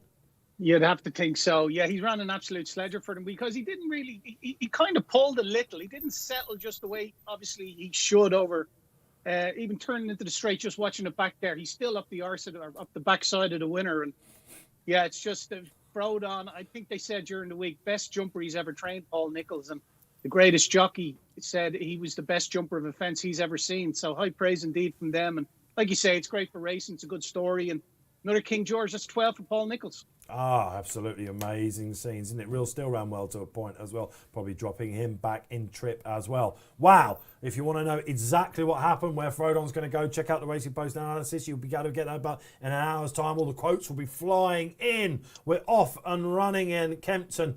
Boxing Day, what a treat it was. Roland Merrick as well we took in. That was an absolute stunner as well. Barry, is there a Will They Be On market? I'll come to you in a sec for Chepstow. We'll find out exactly what that is. Will Racing Be On? He always used to go to that with the market. 3.5 the going stick tomorrow. You think it'll be off, don't you? I've got concerns. You are the Grinch. I am the Grinch. Here. I am the Grinch. I'm the Scrooge. I think they're a bit late calling the inspection. I think they could have been called before Christmas, but that's another story. I think looking at the overnight rain forecast, it looks pretty bad. But obviously, you're talking about the fresh ground. I know they have kept ground fresh for this meeting, but it'd be such a shame to lose it, wouldn't it? It's such a great race, the Welsh National every year. If it is off, it will go back to January. We won't lose it, of course. But the fresh ground at Chepstow does give them cause for optimism. It's going to be a real slog, whatever. Highlight of the day. Frodon, without doubt, obviously, was the outstanding performance. The way he jumped was magnificent, wasn't it? A real Christmas cracker for us. Do you think they have to go Gold Cup with him now again? I would go Gold Cup. They haven't got anything to lose, have they? I mean, if they dawdle like they did last year in the Gold Cup, he's going to get a freebie again, isn't he? Yeah, they won't do that, will they?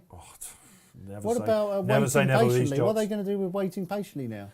That came into my mind. I was thinking, Ascot Chase. Ascot Chase, there you go. You can hear Barry in the background. The Betfair Ascot Chase, absolutely February, isn't it? Perfect for him. That's his race. It'll be 10, of course, but he's shown that he's got a few miles on the clock. I expect you might see Surname there. Surname probably be first time out. Now. Surname. It's the only time to back him. First time out. You're delighted. I did say it. It just doesn't. First time out. Remember Ascot, like the hard race against Altior last year. First time out this year, Wetherby. First time out. I'll back him next season, but I wouldn't touch him afterwards. Yeah, okay. He'll be a 9-year-old, of course, whenever that will be. Great shout on Epatante. Oh, that was the lay of the day. Well done. The lay of the day. That was great performance. The highlight of it. You will be asked back. The magic moose, as Barry's been calling him. Barry, so, I mean, where are we going then? Do you think with some of these horses? I mean, Santini now, Barry, what would you do with him? National? 12 from 7 for the Gold Cup. Anyway, he's, I don't know what you do with him. He looked like he had his fill going around there today. Frodon 12 from 40 for the Gold Cup. And St. Calvados, like you said, is into 12-1 for the Ryanair now, or is into 7-1 from 12-1. That looks rock solid. I think he'll give Imperial Aura and the Irish something to think about again in that race. What about the Will It Be On market then for Chepstow tomorrow, Barry? I haven't spotted it yet, Dave. Okay, maybe it'll come up after racing. All right. Hang on. See, I found it. Have you got it? Tony Ennis? There's not much liquidity at the moment. It's very weak. Very weak. There's actually no liquidity. There's nothing in there. There's zero match. I was hoping for a steer. I was hoping It's for a just gone steal. up. You can be the first to christen it. Okay, happy days. I think Tony's getting involved, actually. You can see the button presses Definitely going on. Okay, Tony Ennis, great to have you back in the Great, studio. yeah. Canelo was my own personal selection highlight of the day. You What had a to shout get that was in, to don't Roland you? I Merrick. mean, everyone's watching it. The highlights will be going out. Don't worry about it. And can I take his hat off now? Christmas is over. I just need to... We know the hat comes off at least. I think when he came in, he was a bit worried about his hair. If you go on Sky, if you come on these shows at Enzo, he's usually doing his hair just before they go on. So we've had Rudolph, we've had Santa Claus, not the Grinch. We look for a Grinch. We've had the Mad Moose. Barry Orr, you've got involved in the festive season. You'll be back tomorrow, Barry. I am. I'm back with you, Dave. We're the two constants this week, I think. Happy days. We've presents. got Matty Batchelor in and Charlie Post. Wow, it's going to be lively stuff. So for now, we'll bid farewell. I'm back Tuesday, I think. You're back Tuesday on Yep. the 29th? Yep, I'll be here Happy for that. days. Graham, we'll see you. New Year's Day. New Year's Day. great work. 2021. We'll have Bruce Millington in for that as well. Well, thank you for watching. This has been Racing Post Live. Keep getting your comments in. We'll read them tomorrow coming out. Don't forget to comment if you want one of these hoodies. All you have to do is comment. You could possibly win it. Until then, Merry Christmas.